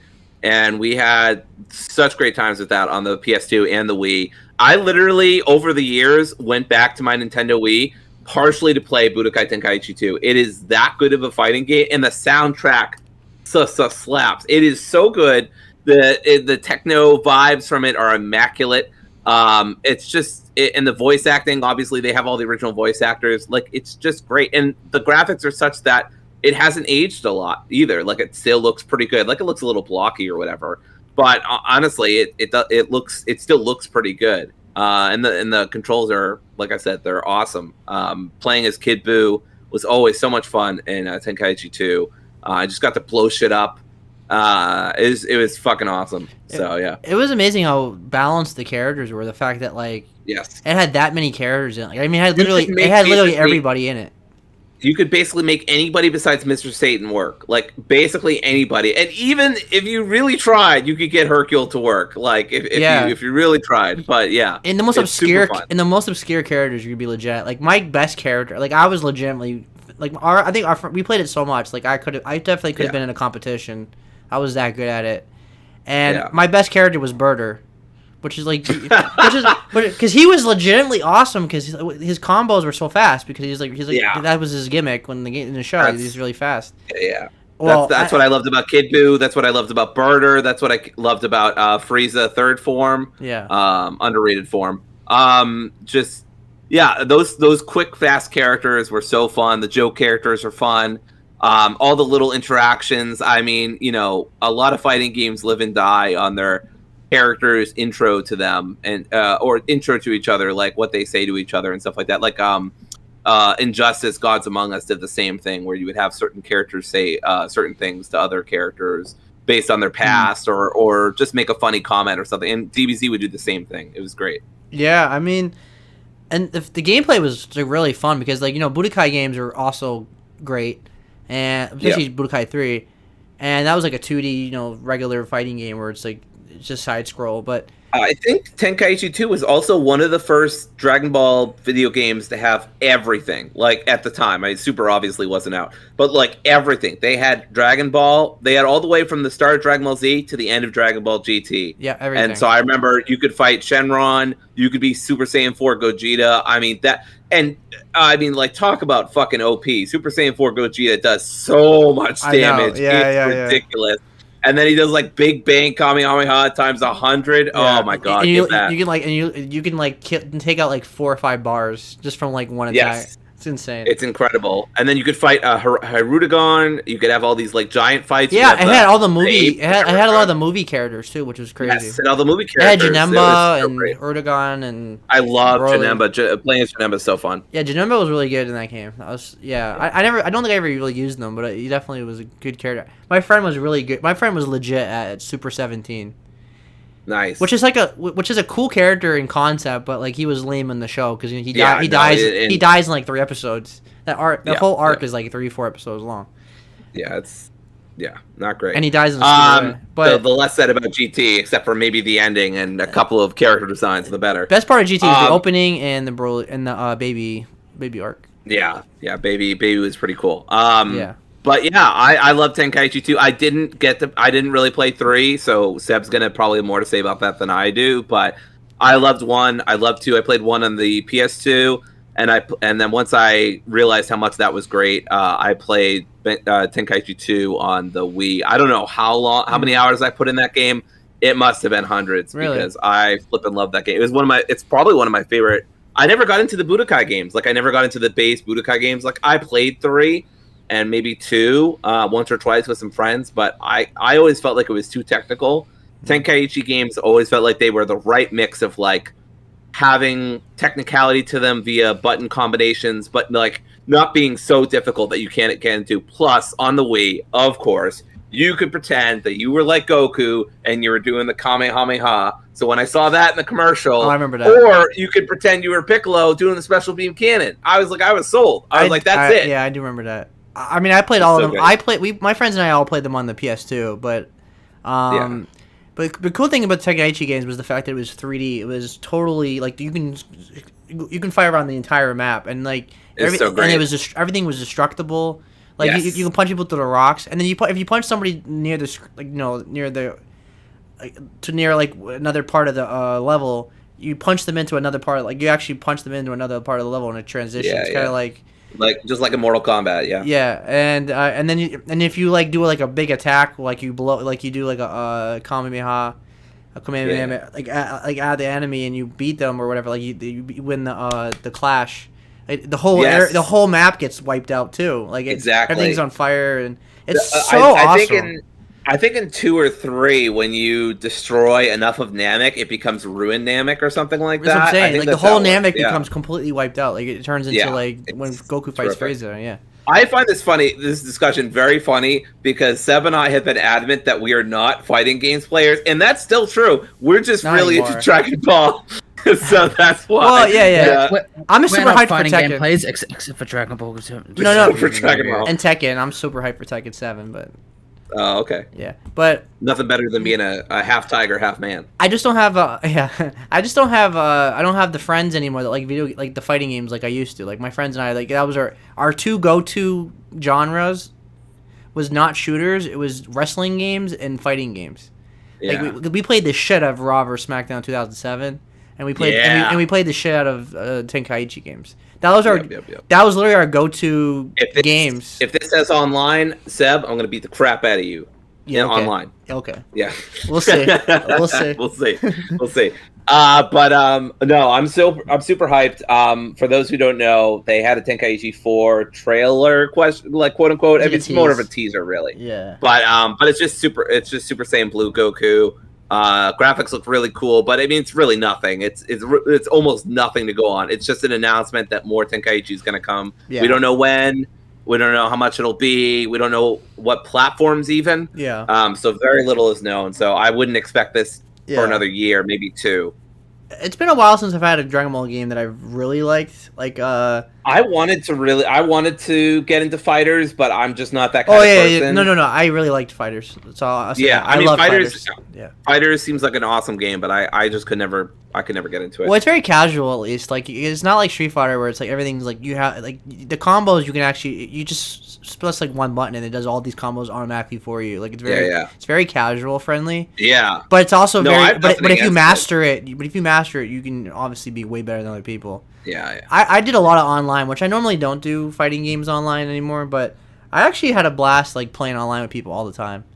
I've skipped the last. I did okay. Dragon Ball games like Kakarot and Fighters. I didn't get into either of those, but yeah. If they do another Tenkaichi game, I'm there. Yeah, like Xenogear. I think it's a Xenogear. Xenogear 1 and 2. I beat both of them. I just didn't like how grindy it was, and like it was like RPGs. Like so, if you go to a level, they'd be like level 80, and you get your ass kicked. You had to grind, and you had to grind the same mission over and over and over and over. And it was just wasn't fun. I had Xenogear 2, but I never got around to playing it on my PS3. So yeah, Dragon Ball games just have not grabbed me in recent years. But I would love to play, if it's not obvious, Budokai Tenkaichi. Yeah, Kakarot was pretty good. That was also an RPG, but it was like, and it did the typical go through the whole story again. Yeah. But it was actually what I loved about the Tenkaichi games is they often had the what if storylines. And so you had, I remember in Budokai Tenkaichi 2, you had what if Zarbon tried to betray Frieza. Yeah. Of course, the infamous what if Raditz was actually good. Yeah. Yeah, stuff like that, which was just so fun because you'll never see that in the anime, and you get the original voice actors too, so it feels like I love that stuff. Official what if stuff. I love the Budokai games where like if Cell absorbed Krillin on accident, or if Yamcha and Tien fused, they did that. Yeah, that was in Budokai 2, I think. Yeah, that shit was so funny looking. Yeah, I know what I love, like when you play as Boo and you do like the absorption move, and he would absorb random people, so he can absorb like Frieza or Cell, and it was really cool. Like they did a whole design just for that. It was like I love like little shit like that. I'm obviously Dragon Ball is like I always tell you, I always have 4 pillars of my life of pop culture, and Dragon Ball is like one of them. Obviously, Dragon Ball is a huge part of my life. I'm on the Cell Saga right now, so yeah, I'm there with you. I mean, Dragon Yeah. Ball Z, Dragon Ball, Yeah. that was my childhood. Yeah, so. my students know how huge of a Dragon Ball fan I am. I have a statue of Super Saiyan Blue Goku on my desk, in class, and Nice. all my students have drawn me pictures of Goku and stuff on the cabinet. Like I have displays of like all the anime drawings that they give me. So and I have a Dragon Ball in my desk. I actually have a real Dragon Ball. So I guess I just have to collect 6 more. There you go. Yeah, but the thing about these Tenkaichi games though, right, is that like those things will break your controller. Like, be prepared. You're probably gonna have to buy a new controller when you get this game, because even the mini games in the loading screens, like when you have to do, you know what I'm talking about? Yeah. Like- Well, you'd have Yamcha doing the spirit ball, and you'd be trying to break the blocks, and I'd be trying to, just like as many times. Nobody take that out of context, please. I'd be trying to like flip the control stick as many times as I can Yeah. in various directions, even though it doesn't fucking matter. It doesn't affect anything. Yeah, that's the you'd be like, no, and Yes. you don't get anything out of it. Yamcha, go faster, you pitiful human. Yeah, there was like, I think what was it, Budokai 3 had like the Cybermen popping up on the screen, Yes. and one of them had the Vegeta doing push-ups. Yep, I remember that one too. Yep. But Tenkaichi 3, like I said, had so many characters. Like, it literally had everybody. So you can mix and match like obscure characters, and they all They played. had goddamn Kui. They had Kui, and they had like random Frieza henchmen. I mean, I think it was starting to get a little bit much. I think Budokai Tenkaichi 2 is where they hit like the good like medium of like a lot of characters. I don't know. but I like nobody having a felt lot. like I they were guess off. I don't know. I that's fair. I mean, I'm not gonna say no to more characters, but Yeah. yeah. I mean, and also they made it a lot easier in Tenkaichi 2 and 3 because when you're on the menu screen, you're selecting different characters. You just can go up and down for different Yeah. transformations instead of having to go, Yeah. you know, have them be their own I characters. mean, I think it's safe to say that we're probably gonna get Jiren and Hit and yes. you know, Oh my all god, the I can't wait super to play as Hit. I love Hit so much. yeah, he was in fighter. He was good in fighters. Like, he's actually I know. really cool. I that almost convinced me to buy fighters. I was like, I love the way Hit plays, but I still didn't play it. Yeah. But my concern for this game, though, and fighting games in general nowadays, is like how much is the cast going to be DLC? Like, it's gonna be so shitty if they make like half the super class the cast just be like DLC. Like, oh Yeah. this month for the first 3 months we're gonna do the we're gonna do the Beerus arc, and then the next one we're gonna do the Resurrection of Frieza arc, and I hope they don't do shit like that. Yeah, me too. I hadn't even thought about that, but now you've instilled the fear in me. Yeah, there's gonna be a shitload of DLC in this game. Hopefully Yeah. not, but I mean, I don't mind Yeah, some hopefully deal. they I don't mind. monetize the fuck out of it. I mean, don't get me wrong. If it has a big cast and then they do DLC later and add more characters, I'm cool with that. But like, don't give me like basic cast and then be like, okay, we're gonna do a timeline. Here's 12 characters. Where's everybody else? DLC. Yeah. Because Dragon Ball games are Dragon Ball is the Star Wars of anime. I mean, the fact like Dragon Ball Xenogear 2 and Kakarot still get updates to this day. Yes, they're huge. Kakarot just got a DLC update this year about Bardock. I think. I mean, it's massive. I think they sold like 10 million at least. So Yeah. this game's easily gonna make at least 2 million, easily. Yeah. Dragon Ball is just the most popular anime in the world. So I mean, when Broly came out in 2019 or 2018, that just shattered everything. I mean, it helped that the movie was awesome, but yeah. yeah, we gotta watch one of these days. We gotta watch the superhero movie. We do. Yep. Because I found the dub online now. It's very accessible now. It's like what it was. I don't think it's on a service yet, though. I don't know. I have to check. Okay. Because I would I watch haven't it in seen English. Funimation. I imagine I have a subscription to Crunchyroll, so I imagine they would be announcing it if they had it. Yeah, I mean, Dragon Ball is the one anime I prefer in English. Yeah. Like, I'll watch it. I I'm agree. used to Japanese dub now because I watch Super in Yeah. Japanese because dub wasn't around yet. I'm the same with My Hero. I can't do. I don't want to do Japanese Oh, I'm the opposite. I prefer the Japanese My Yeah. Hero. subs I and do dubs. The constant Yeah, struggle. I don't mind either. I pick and choose. Like sometimes I like the dub. Yeah, I don't mind. for sure. Other times I prefer the dub. It's just Yeah, like Yu Yu Hakusho, you got to do the dub. oh, There's no absolutely. You question. don't watch Yu Yu Hakusho in Japanese. What's wrong with you? Exactly. But but like most anime I prefer in Japanese. Not because like I dubs suck. I'm not one of those like weeaboos. Oh, if you watch anime in English, you're lame. You know. Yeah. But you have to experience it in its natural habitat of culture. Yeah. Or whatever. Fucking otakus. Because I think dub companies are so good now compared to what they were like 20 years ago. Like 20 years ago. Yes. And even 20 years ago, I mean, they were starting to finally get good and put real. I mean, yeah, Full Metal like Alchemist Toonami Brotherhood did a and good stuff job. like that. Toonami. Yeah, like that's all Funimation. Funimation's like obviously the big Funimation, one. but still. I mean, they have problems, you know, some problematic things they've done, but for sure, the anti-union stuff, especially. Yeah, but I'm not gonna get into all that. But point is, dubs are still good nowadays. So there's really no bad dub. Like it has to be really bad. I haven't seen a bad dub in the longest time. Honestly. Yeah. That's the thing though, is like if you watch Japanese anime, like you don't know if the Japanese dub is bad because you can't tell. It's not our language, so because it's like if you watch a different show, if you watch a show in a different language and there's bad acting, sometimes if you're not a native speaker, it's hard to tell if it's bad acting or not. Because you don't hear I mean, unless they're like using amateur technology and like the people's voices sound completely off, how the fuck are you supposed to know, right? Like I mean, obviously there's some things we can tell they're like overly cheesy. Like I've seen those Indian shows where there's a shitload of editing every 5 seconds. It's really funny. Mouth flaps just everywhere, and they're only saying one word. They're like what, and the mouth is going it's great though. Yeah. But anyway. I guess it's different. It's different for us, I guess, because as Americans, most people get what we watch because U.S. television's everywhere in the world, you know. Yeah. So everybody's accustomed to what we get, but anyway, point is, super hyped. Dragon Ball is more. These fighting games are phenomenal. Like people forget how popular and huge they were for us, like in our generation, because they were up there with like. It was got to be like one of the most popular fighting games on the PS2. Like that's more. That game was so popular on the PS2 that people kind of associate that game with PS2. Like, I mean, Budokai 3 was literally one of the best-selling video games on PS2 in general. I think. Right, like if I remember correctly. When I think of the first games, I think of when I can think of the PS2 to me is my favorite console of all time. Like I think it's the greatest console ever made.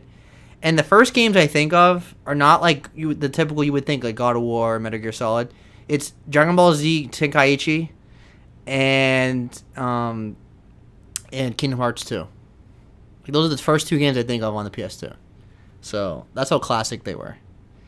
So my whole childhood, my middle school days is all from those games. Alright, so let's move on. So last topic of the night is the Last of Us show. Non-controversial. How many episodes was it? I think it was 8 or 9? Nine. Now, just to get it out of the way, I do think this show should have had more episodes. I think one of the problems with the show was I thought it was a bit rushed in several parts. Yeah, and I agree. I think we're all going to agree the pacing was one of the biggest issues. I would have done at least 13. I would have done at least 13 episodes or something like that. Yeah. I'm gonna come in with the hot take, at least for the final episode. I think they did, at least pacing wise, the final episode as well as they could have. Mm-hmm. Mainly, at least in terms of the story. Part of this is because I really don't like that whole that section in the game where in the lead up to the hospital we have to go through the tunnel and it's just like a bunch more like, Elliot, get on the raft, I'm gonna like fuck teaching you how to swim, I'm gonna like, you know, that's my least favorite part. That's my least favorite part of the game, actually.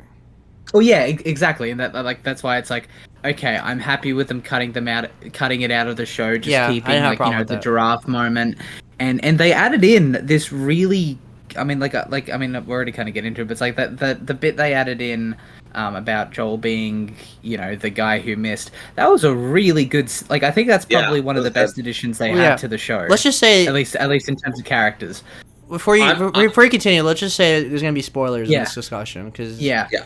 Yeah. There's gonna be lots. I'm also very curious. Like, I don't know, maybe out of 10, I guess. Like, I think I'd be a 9. I think Seb's like an 8.5. In terms of rating? yeah, In terms of rating, I'm at about 8 Yeah. or 8.5. I would say 8.5. I'd agree. I'm at a I'd agree 9. with that. because I think Okay. I think there I wouldn't because in the first episode, right? I would say there was nitpicks, but like overall, I really loved the first episode. As the show went on, I thought it got worse. Like not like horribly worse. Really? Yeah, like it had peaks where like episode 1 was great. See, episode 3 was the best, or at least the second best, or it was phenomenal with the love story with Bill and Frank. And then Yeah. episode Oh, 5, right. I think episode 5 was the best episode with Sam and Henry. Yeah. And then after that, Yep. it fell to me. Like it started just going down and down and down. Now it's still quality, good show. I'm not saying it was bad or anything. It's still one of the best shows on television. But there was definitely a dip in quality in the writing for me. Like I thought Wait, do we? I don't want to get too Yeah, negative sorry. from the start, but one of my biggest issues with this show was the fact that it was after like the first couple episodes, there was no infected at all. Like I understand they're traveling the wilderness, but it was such they focused so much on the barrenness of everything. Like you would think like they had the easiest trek across the country. Like there was no issues at all.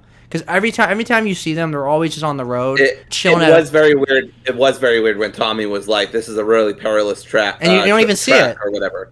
And then they just got there in like 10 minutes, and it was like, "Oh, It was like Game of okay, Thrones. sure." Like it was like Game of Thrones the last 2 seasons, where like everything was like fast forward. Like I will teleporting say across that the map. that stuff didn't bother me, but I mean, I'm also just into like nature porn. Like I just love those shots of like the cinematography wilderness and stuff like that. So. The cinematography in the show was phenomenal. Like Yeah. that was the best part of the show overall. I mean, to me, it felt like they were implying that there just aren't as many infected as there used to be. Yeah. And that a lot of them are mainly in the cities, and then outside of that, it's kind of like a little bit more of a free for all. Obviously, they're still there in pockets, and apparently in big, huge fucking sinkholes. But other than that, there's just not as many infected as there used to be. That was my read of the story. Yeah. But I mean, I agree.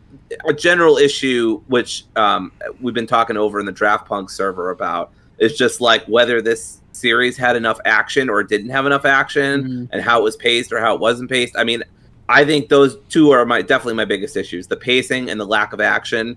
I don't mind. I mean, like it doesn't bother me much as it bothers some other people, but I will say sometimes it did feel like there just wasn't enough happening. Yeah, like I don't need nonstop action. I don't need it to be John. Right. I don't need it to be John Wick. But like, show 'em, like I need more action. Like I need to see Joel in action more. Like you would have this like guy is supposed to be a one-man wrecking crew, Yeah. and we hardly ever see that except maybe in the last episode, and even then it's kind of that blurry. was the closest and- thing we got to it. I think that scene was good. Actually, I actually like that scene. Yeah, it's a good scene. Go ahead, Joe. I think Yeah, Oh, sorry. You go, James. You go. You know something is I've seen a lot of people make that complaint. I don't know if I even agree with it personally. Like I have a lot of complaints about the show, but that's one thing that I don't think I have an issue with. Just because I mean I like drama as a genre, so I am not the kind of person who needs an action scene every episode.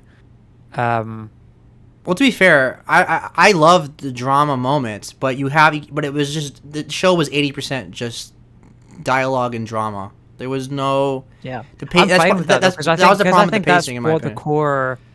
I think that's what the core of the narrative is.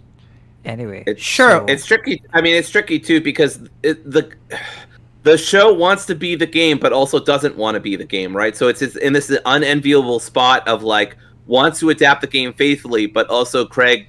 I'm going to probably butcher his last name. Mason. Has gone on record saying he doesn't really like brutal action scenes and wants to de-emphasize them, even though The Last of Us is really known for its brutal violence. Did he play And part so two? Yeah. Yeah, I know, right? So I can the game just wants to be- imagine him like the show I can wants just to be the imagine him, game, like, but at yeah. the same time wants to take out one of the main things that made the game the game. So the Yeah, game, the I game, can the just game, imagine like Craig Mazin going off to play The Last of Us Part 2 on his own, and then just like after just getting through like the first 2 hours, just like I can't film calling this. Neil Druckmann, just calling Neil Druckmann up in tears, like, why did you do that? Why so violent? No, it's just that like after episode 5, like there's no zombies at all. Like they're just gone. No. It's like they're not even an obstacle anymore. Well, Yeah. correct, And that was. actually, except I'm not saying like there's there was two. none. I'm not saying there was none, Both but in like flashbacks. yeah, there was like 2. Yeah, no, but like there's 2, both in flashbacks. It Joel felt- and Ellie. it felt after like- episode 5. Joel and Ellie don't encounter a single infected. Yeah, and it felt We'll like talk about it them. felt like season 7 and 8 of The Walking Dead, where it was like it's not about zombies anymore. Now it's always like constant human battles, and not saying I need to have zombie action every 5 minutes because people always associate. Because anytime I'm you like say that, here. people say like, oh, you just want like 3 hours of Joel shooting somebody and fighting zombies. I don't want that. I just want better pacing. I want the Yeah. drama for like 15 minutes, but then mix it up with like some action too. Keep it going. And to be clear, right? Like, I mean, I was fine with it, but I can understand where you're coming from, right? I understand why it's a complaint. The thing is, right? We haven't been talking about this week on week as the episodes have been coming out. Yeah. Yes. So like, I have a lot of specific thoughts about each episode. So would it be cool with you We just guys wanna if go we through- just went episode by episode? All right, I was going to suggest that earlier. we yeah. can do that, but let's skip episode 1 because we already went in that episode in detail. Yeah. Did we do All episode right, 2 as I well, might need or- some reminders just because one. it's been fucking weeks since episode 2. Well, so, actually, because I wasn't on the episode that you guys talked about, the first episode, actually, all I have to say is that, like, the first 30 minutes of episode 1, like, perfect. Wouldn't change a thing. Right. The rest of episode 1, I don't care for as much. And partially that's because it's, like, you know, my least favorite section of the game they're adapting. Like, basically, like, you know, everything while they're in the QZ Yeah. zone, before they, you know, sort of, like...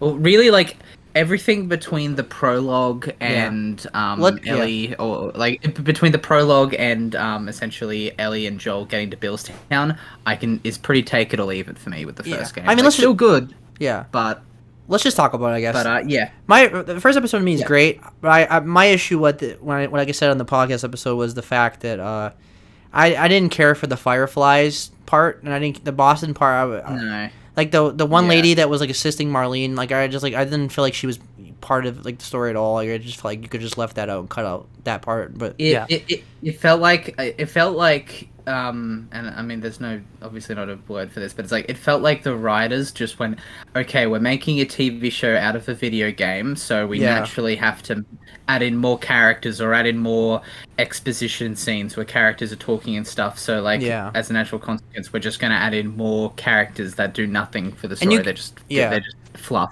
you could Yeah. you could have showed Joel and Tess actually doing like the things they do, like being, you know, smuggling. Like, you could have actually not like made a big focus of it, but you could have showed it a little more of what they actually do. Yeah. Because I agree with that. they already, because the time the episode ends, we're already like taking Ellie out. Like I'm taking a ride. Well, you know what's with my interesting? best I don't know friend. Thank Yes, you, right. Mitch. I don't know if you guys were paying attention Yeah, at go all to like what they were saying and like behind the scenes stuff.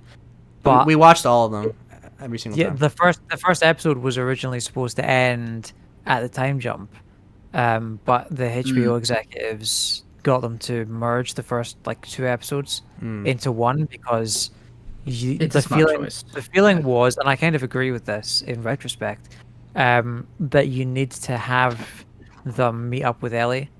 You need to have like that be the end of the first episode, because otherwise, it's not like for people who haven't played the game, they probably jump off after the first episode if you don't Oh, fair. get the story moving. That's you know? fair.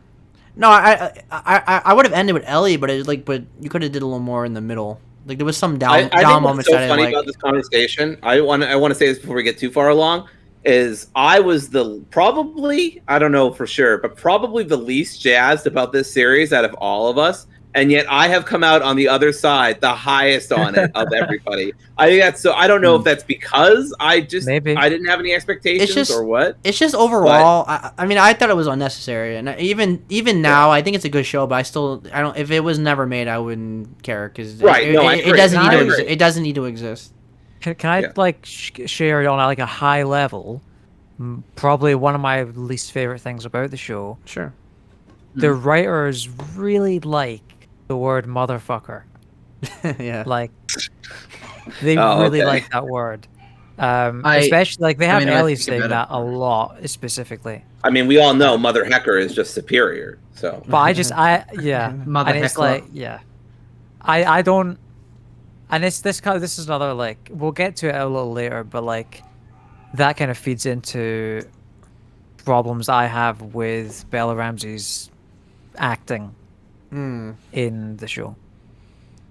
I mean, overall she sold me on Ellie. Like I believed she was Yeah. Ellie the whole time. My it took issue, me 2 or 3 episodes, I think, and I was sold. Yeah. my issue same. with her is part 2 because she's already 19 and she's not gonna get taller. She's already small, where she's playing a 14-year-old or 12 or whatever her age is, and 14. And I can't. It's gonna be hard for me to believe that she's this like more grown woman now with a tattoo. Like, Do you know what? I'm right? very confused how they're gonna pull that off. And I'm worried about her in part 2 as well, but for different reasons. Like, I think the age thing, they can navigate around that. I'm sure they can, but Um, it's just gonna look I- off. I think. for My me. concern with part 2 is the fact that the story of that game revolves so much around anger and like Ellie's anger in particular and Yeah. the nuances of that anger. Right. And in this series, Bella Ramsey has not shown me that she has a lot of nuance. That she can show a lot of nuance to that anger. Like there's a nuance to Ashley Johnson's performance in even the first game, in those scenes where the character is angry and pissed off. Like you can feel the emotion like underneath it. But I totally disagree with that. I for think me, in she, the scenes where Bella Ramsey's getting angry in this, it doesn't feel like there's emotion underneath it. It just feels like she's getting angry. I don't agree with that. I think the stuff with the stuff. What? Help me out. Riley? What's his name? David. Sam? David. Henry? The stuff where she David. fucking kills David. I feel like that was pinpoint. I feel like she really delivered that. Yeah. Like I would imagine Ellie would. Yeah. I think she did a great job overall. I thought she was great. My only issue is just that I think the games did it better. That's why. Right. Oh, the game's I actually, still they prefer like, Ashley Johnson over Bella Ramsey, Yeah, but I that's what I'm think they're saying. both incredible. I'm more Yeah, I'm I more think they're both Dory that I incredible. think Bella did a phenomenal job. I just think the game Ellie is just better, more memorable. That scene was better in the game. I agree with Dory in the sense that her like sort of like her screams and everything in the David scene were fantastic, but I good, think yeah. where I agree with James more is like in more, I guess, like dialogue centric moments, like the bit where the scene. she's like she's Ellie's in the the little bedroom girl who with broke your fucking finger, Oh, right? Yeah, I didn't mind that. No. I was more thinking towards like the scene between her and Joel, where it's like everyone who I've known has like either died or left me. Everyone except for you. I feel like that scene. I mean, still good, but it's like you could kind of tell that it's like it was You know what's crazy? words being read out of a script. Are you going to say that you disagree with me on that point? I'm gonna say that I did. This is the crazy thing about The the level show, of right? nuance in this discussion is too That's much, the and we've weird got thing to about we've got to take a step back because we have way too much nuance in agreeing and disagreeing here. Oh, the yeah. the bizarre thing about this show that I've found is that everybody, like, the people like it or dislike it, right? But like, everybody has different reasons and different parts they liked and parts Yeah. they didn't like, and everyone Yeah. disagrees on something. And it's like, I thought that scene that Mitch is talking about was as good as, if not better, than the game. Yeah, I agree with that.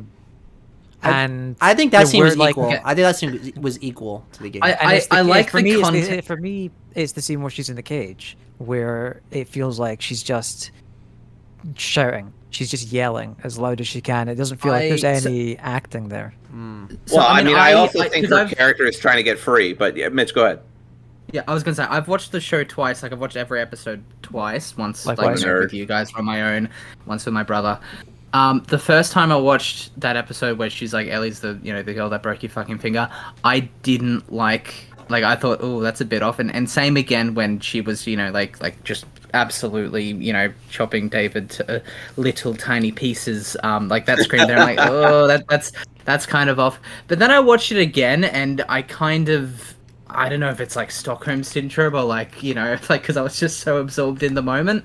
But my opinion of the performance, it improved with rewatch.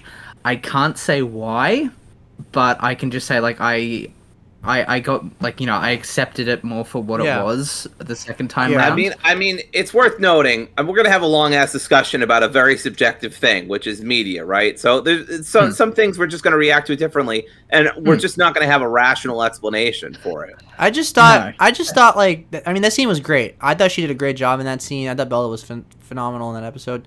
But I mean, I understand what James is saying in that scene, but my issue is just the fact that like the game just did it better in the fact that like the whole restaurant was on fire, the cinematography looked better, the emotions, especially in part 1 in the remake, was so much better. Like Joel's face, the empathy in his face, like Pedro's phenomenal, but the game just did it so much better. I don't know. When he said "baby girl," I fucking. Well, he says it in the game too, does he not? So this is another. I don't know if he does. Does he? Yes, he does. We're already talking about episode 8, but like I do want to mention in that like, there's a change they make there where in the game, Joel pulls her off of David. Yeah. Right. Yeah. Right. But in the show, she gets herself off. Yes. She gets herself to stop. Like the difference there. That's what I'm saying. Is that in the show, he's there comforting her after the fact, whereas in the game, it takes on a different meaning because he's the one pulling her back, literally. Right. That's why I think the game does it better, because I love the fact that that shows her rage that foreshadows part 2. And I'm I'm gonna disagree because that's the moment Ellie. That's the moment. I like that she saves herself. I like that she does it all on her own. But that's the moment Ellie becomes the Ellie we know in part 2. Like she has that rage inside her. But I feel like they really tease that anyway through a lot of other scenes, especially through the farmhouse. They keep coming back to the goddamn farmhouse. Yeah. There's so much. Don't get me wrong. They still did it. They still did it. But it's like Seb is absolutely right. I think because and this is like definitely what he was getting at is. Like, there's the mirroring of, like, Joel is literally the one that pulls her off of David in the game. Yeah. And then in part 2, he is metaphorically the one who keeps pulling her back from these acts of violence. Yeah, you know? That's fair. I do like that. I mean, I'm not going to say that's bad. I like that metaphor. I also like Ellie escaping on her own and finishing David on her own. Don't get me wrong. The show did a good job. It's just the fact, but I didn't like the fact that they showed her leaving the building and reuniting with Joel outside. Because I loved it. Because in the game, he pulls her off her why the whole building's on fire, and the cinematography, and the way the camera is pointed at their faces. Like and the music, and you see it in her face, how it's swollen and crying, and it's like it's so memorable. I actually have the screenshot posted on our Discord. Yeah, that's one of my favorite scenes in the entire game for the last 10 years. So it's like, So the show did a good. Okay, I'm happy to be alone on this. The show always felt like the worst version of the game. Like outside the beginning of outside episode 1, where I think episode 1 did a lot of things better in terms of like when Joel beats that guy up. When he thinks of his daughter, like, you know, like, remember, that was a good moment. That was that was really great. I thought it was a really cool scene. Yeah. Okay. Well, before, I mean, do we want to take this into like going episode by episode, or do we want to talk about Joel? We're just gonna keep jumping around. We're gonna keep bouncing around. I mean, let's be realistic, everybody. Yeah. Let's just finish talking about episode 8. Sure. Because well, first off, there's the fact that, and this is like I'm getting into every single detail here. There is the world's most flammable restaurant, which it feels like it fits a lot better in the game. Like, it's a lot more noticeable in the show because it's like real life. Yeah. The restaurant just catches fire instantly. Yeah. But also, but also like that with that episode, a huge issue I have is with David. I think David was horribly miscast. He wasn't bad, but I definitely didn't really see David in him at all. I will agree. The game version of David was better. He was creepier in the game, I thought. He was definitely creepier in the game. And I think- I didn't care for his development. I didn't care for that community he was in. I didn't really. I'm not sure if there was development or regression, No, but yeah, I know what you're saying. I didn't care for the backstory of him. I don't The way with the girl Yeah, and the he whole, slaps like, the girl. The way The whole I see it Christian with angle wasn't Yeah, it wasn't really. I- Yeah, look, him being a listen, teacher listen, raises I'm more all for- questions than answers. Yeah, I'm all for like, when I'm all for like, them talking about the abuse of religion and yada yada. Like I'm all for it when Minnie does that. But it just felt really pointless and trite the way they did in the show, because basically like the way they did it, if I recall correctly, is like, like David's just using Christianity or religion as a front to get what he wants and to, like use control, and like he's sort of twisting certain things to get what he wants. But that's exactly what they did with the Seraphites in part 2, and they did it way better there. Yeah. So Well, not only and that, it's just though- like it feels kind of pointless here. Well, here's the thing, Yeah. right? David, like we know because we played the game a million times, but like when we meet David, we don't know. We're not sure if he's good or bad yet. Like we meet him randomly. Like you get a bad vibe from him, but like they totally skipped the part where like Ellie and him work together to survive. Yeah, they did. Yeah, And I thought that was a little. There was annoying. no development with his relationship with Ellie because he kind of respects her in the game. Like he respects like her ability to survive. Now, don't get me wrong. He still tries to kill her and everything, but that's after the fact that like she's like broke his finger and and all that stuff. Like he actually has a respect for her, and they have a chemistry. And I Which think they because of didn't that- even show that in the show. They I think here's the that's thing. part of the.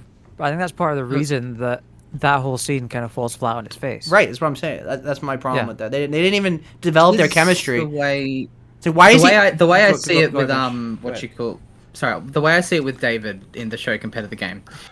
In the game, the whole bit where like Ellie and David are like sort of fighting alongside each other as a game, in the context of it being a game, that makes a whole lot more sense. Like even though like Nolan North the entire time is playing and voicing him as like this really creepy motherfucker that you don't trust, the fact that as Ellie playing as her, you engage and interact with like, oh, David's helping me, that in that way, that communicates the fact that, okay, David's like, he might be trustworthy, he might not be. Yeah. In the game, I think even though David in the show is a lot less creepy, I feel that works, at least I feel like this may be what they're intending. I feel it works to the show's benefit in the sense that, yeah, sure, we did have that big whole infected fight scene removed, but because he's less outwardly creepy, at least at first, I remember like watching the show, there was like even just a slight couple moments where even I was doubting. It's like, is he going to be as bad as he is in the games? I mean, like in actuality, he was even more fucked up than he was in the games. But it's like the fact that he has this really unintimidating look and posture to him, I feel like that, in a show that is mostly dialogue focused and sort of like, acting instead of action, that in a way, in its own way, communicated the fact that David might be possibly trustworthy. I feel like David's lead henchman did better. Troy Baker, the guy Troy played, did better than the guy who played David. Yeah. Whatever the hell thing it is, was. the thing is, right, is like you kind of have a point in that him being less creepy kind of makes it feel like maybe he like makes it easier to instantly assume he's going to be this creepy guy. Exactly. But for me, it's a moot point. It doesn't work because Because you're in another context of the game. they've made it Or- no, it's because they've made it this choice where he's a Christian like kind of cult leader, and that's like a trope that's been used so many times that you just assume that he's a bad guy right from the get-go because that's the first time you see him. No, right. Yeah. Yeah. Like there's no like like the audience, right? Like like we know because we know the game, but like the audience for the first doesn't know the games at all. Like let's say like someone's mom. Because I know people. I have friends or people I talk to who's like family's really into it and they've never played the game before and they think this show's phenomenal. And like right off the bat, he's bad because as James says, they even have the musical stings. They have the fucking dramatic musical stings, and they hang on his words in just the But it right way. miss- Like the guy's bad. Sure, but it misses the point of what the game was, where it was like you're not sure yet. Like, Well, no, I know. I'm agreeing with you. no, I know you are. I'm saying just saying, like, okay. But the problem wasn't how he was portrayed per se, because the actor did a fine job and he was creepy and everything. The issue was the fact that he had no chemistry with Bella, because they barely had scenes together. Like it goes back to back to the pacing issue. It goes back to my pacing and action point, where like you could have had an action scene with them working together. Like, it didn't have to be 25, 30 minutes of an action, but you could at least did 5 to 10 minutes of where they were, like, surviving against the infected. And that's where you could have did action. Well, that's where action is important, the pacing. Speaking of which, do we really need the rape thing at the very end with David? Like it was always implied in the game. Yeah. But I feel like I don't think we needed it as... I agree. It should be subtle. As we did in the show. Yeah, like, I mean... Because I don't know, I mean, like, sort of, like, trigger reasons aside for some people, it just felt like we didn't need any more reason or justification to kill David. Yeah. Like he was a terrible, like, I mean, already in the show at that point, he was a terribly fucked up person. In the game, he was just as fucked up, like, we were going to kill him anyways. And, like, I mean, sure, like, in the moment, it's like, yeah, kill him, get him, but it's like... did we really need it? It just felt... You know what? Like, it's the same issue that Part 2 had in points, where it's like, it just felt gratuitous for the sake of being gratuitous. Yeah, they simplified him too much. I agree and disagree, because I agree that, like, maybe it could have been subtler in the show. Yeah. But I disagree that it wasn't needed, because I think it's a big part of justifying Ellie's anger in that moment. I think it definitely works towards justifying it, but I think it's like... Yeah.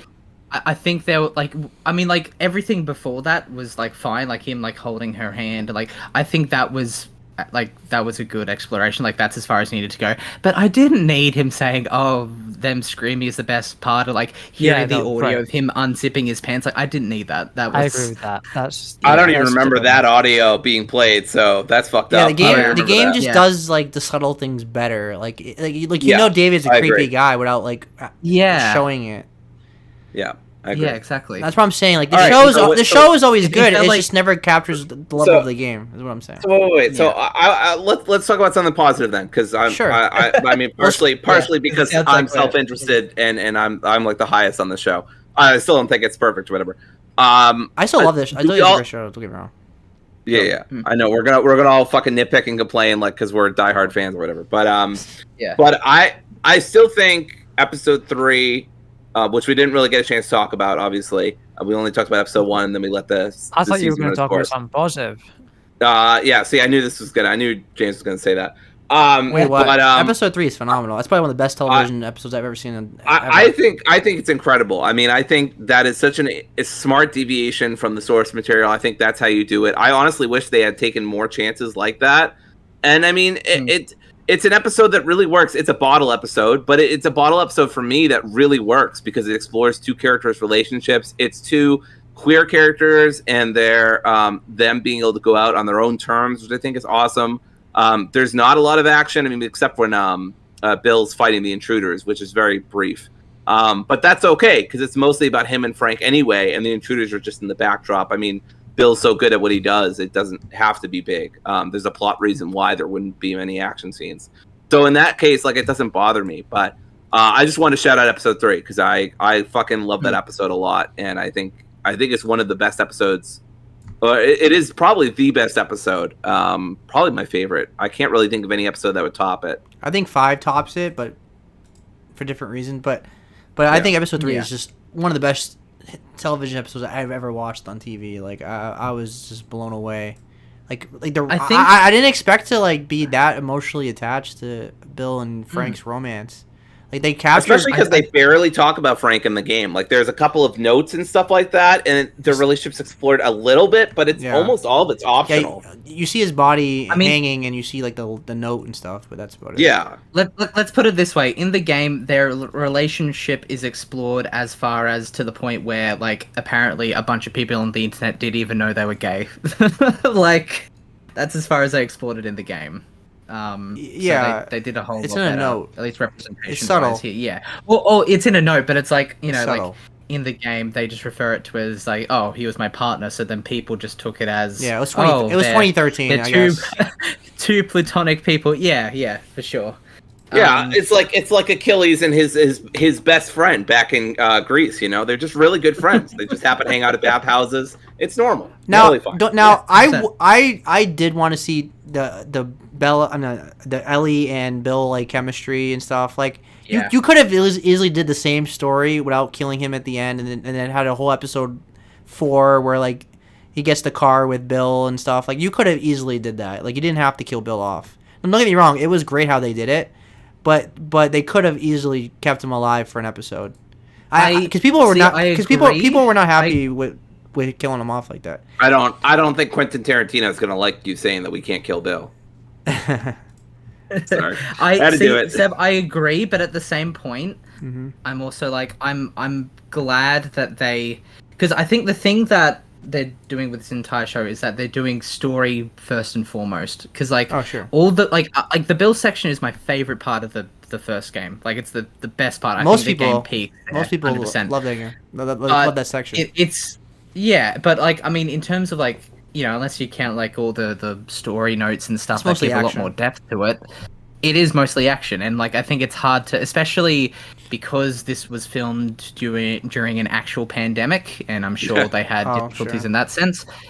Like like I'd say having an entire action-filled episode would have been harder than doing like a self-contained bowl episode like this. Not saying I don't want it, but in the context of the show and like the direction and tone it's taking, I do appreciate that like the writers put story first and foremost ahead of action scenes, because I feel like that's the problem that which I prefer. Without deviating too much, that's the problem that shows like The Mandalorian and stuff have, where it's like they just go on these side quests that are just like all empty action set pieces and stuff, instead of like actually focusing on advancing the main plot with the characters.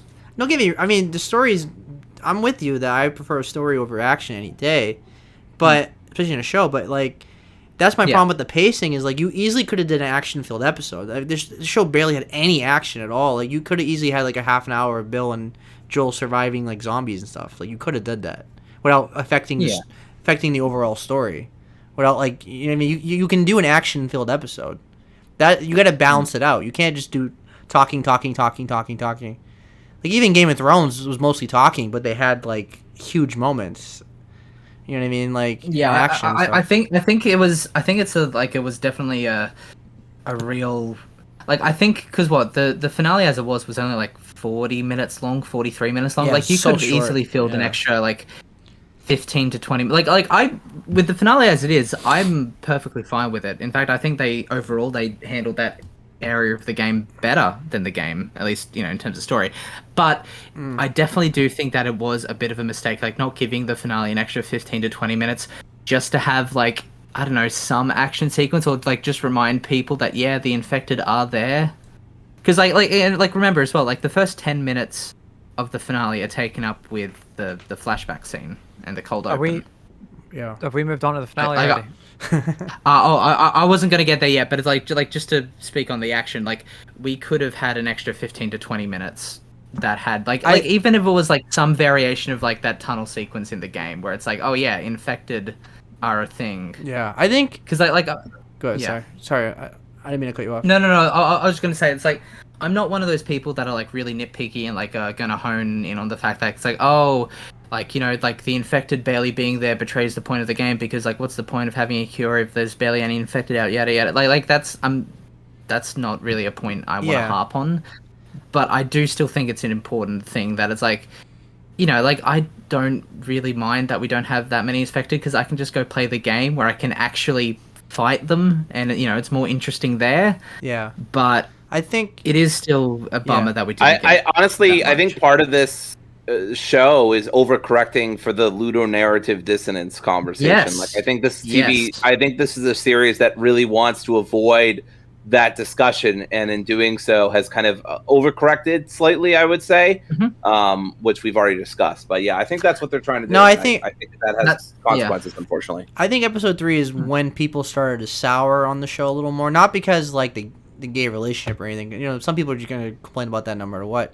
It was more so because Yeah. the Bill section is most people's favorite part of the game, and it was like that's what everybody wanted to see, and they didn't get that. Yeah. That's when I noticed people started getting a little more sour on the show. We totally skipped episode 2, by the way, with the clickers and tasks. Oh, we can get to that. Making out with the clicker. Yeah, and- we can get can- back to that. Yeah, Yeah. that clicker design was But- fucking phenomenal. before you- that makeup and aesthetic and all that was incredible. Before we Just get wanna into shout that, though, out. I just want to say, like, people got soured. I think people started sour a little bit more on the show because they didn't get the Bill section that they wanted, and then episode 4 was kind of a bore for a lot of people. It was What happened in episode? Oh, right, episode. exactly 4. the fact that you have to ask I that completely tells you. forgot. I think that's when Oh, isn't yeah. that when they got into pseudo Pittsburgh, Kansas City? Yeah. Yeah. Before- Kentucky, I think it was. I remember. Kentucky, or- I didn't think it was Everyone- bad, but whatever. I know a lot of people didn't like Melanie Liniski or whatever. So that's when people started getting a little more sour. Like, I mean, don't get me wrong. It seems like everybody's overall opinion is the same. Is that like, oh, this show was good. I was one of the best shows on TV, but it's It not was as good. flawed, It's not as yeah. good as the game. You know? But it's flawed. It has problems. Yeah, Absolutely. that's what's wrong. Yeah, for I'm not even me- nitpicking because pacing and action are not nitpicks. I actually have legitimate problems. Yeah, with it. no, I agree. Those are my main criticisms of the show. Is Yeah. pacing. I would say this is like a 4 out of 5, 9 out of 10 situation for me. Yeah, go ahead, But James. yeah. If everyone else has said their piece on episode 3, Yeah, Yeah. Okay. I'm probably going to end up agreeing with what you say, anyways, James. But yeah, go ahead. okay, because I have a lot to say on episode 3 is my least favorite episode. Maybe not that. I want right off the bat, I want to preface by saying that I think the idea of expanding on Bill and Frank's relationship is such a good idea. It's such a natural kind of growth point for the story from the game to kind of, because that's the thing, right? When we're talking about adapting to for the show and adding things, right? I think the best way to add things is to expand on them, right? Is to expand on things rather than changing things.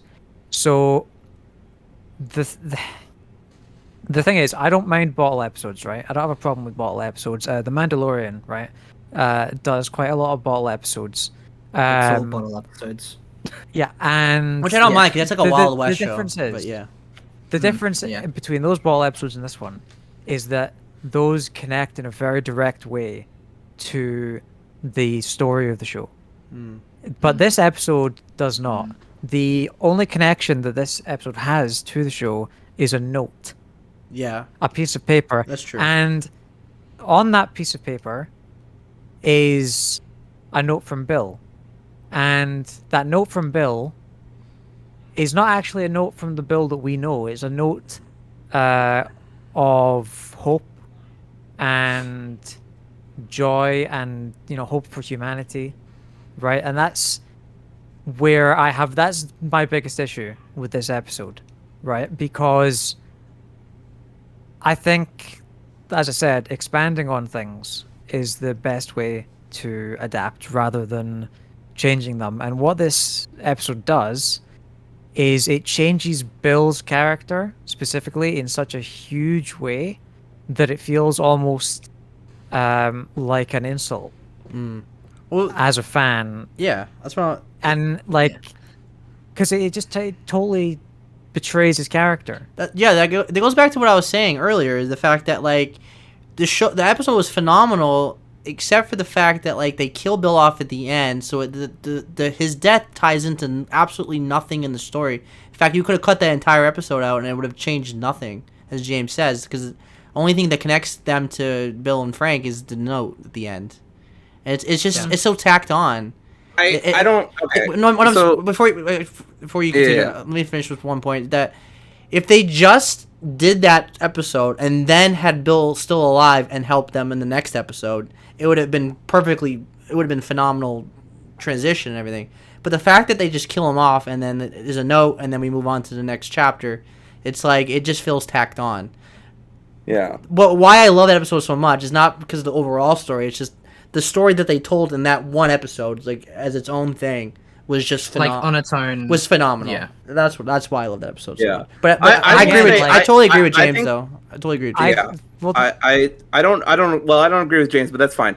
I think I think the note is phenomenal, and it I don't think it should be undersold how much it ties into the story, because it gives Joel it not only reminds him what he's fighting for, but it gives him more of a reason to appreciate Ellie and defend her in the future. And I think that's so crucial for the plot moving forward. So I think the note is super important to the plot. Another part of me is like, I don't really give a fuck. I don't really care that that it doesn't impact much of the story moving forward. I understand if other people do care. I'm just speaking for me personally.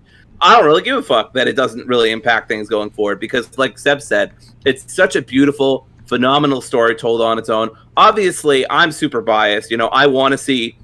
I'm so tired of seeing queer stories of sadness and sorrow, and everybody fucking like. It's not sad that Bill dies. Bill dies on his own terms. He doesn't have to die. He could have stayed alive, just like Seb said. There was no reason for him to die except that his partner was dying of cancer, and he didn't want to be alone in this world anymore. And he sure as shit didn't want to spend time with Joel. Not like he would like Joel that much. But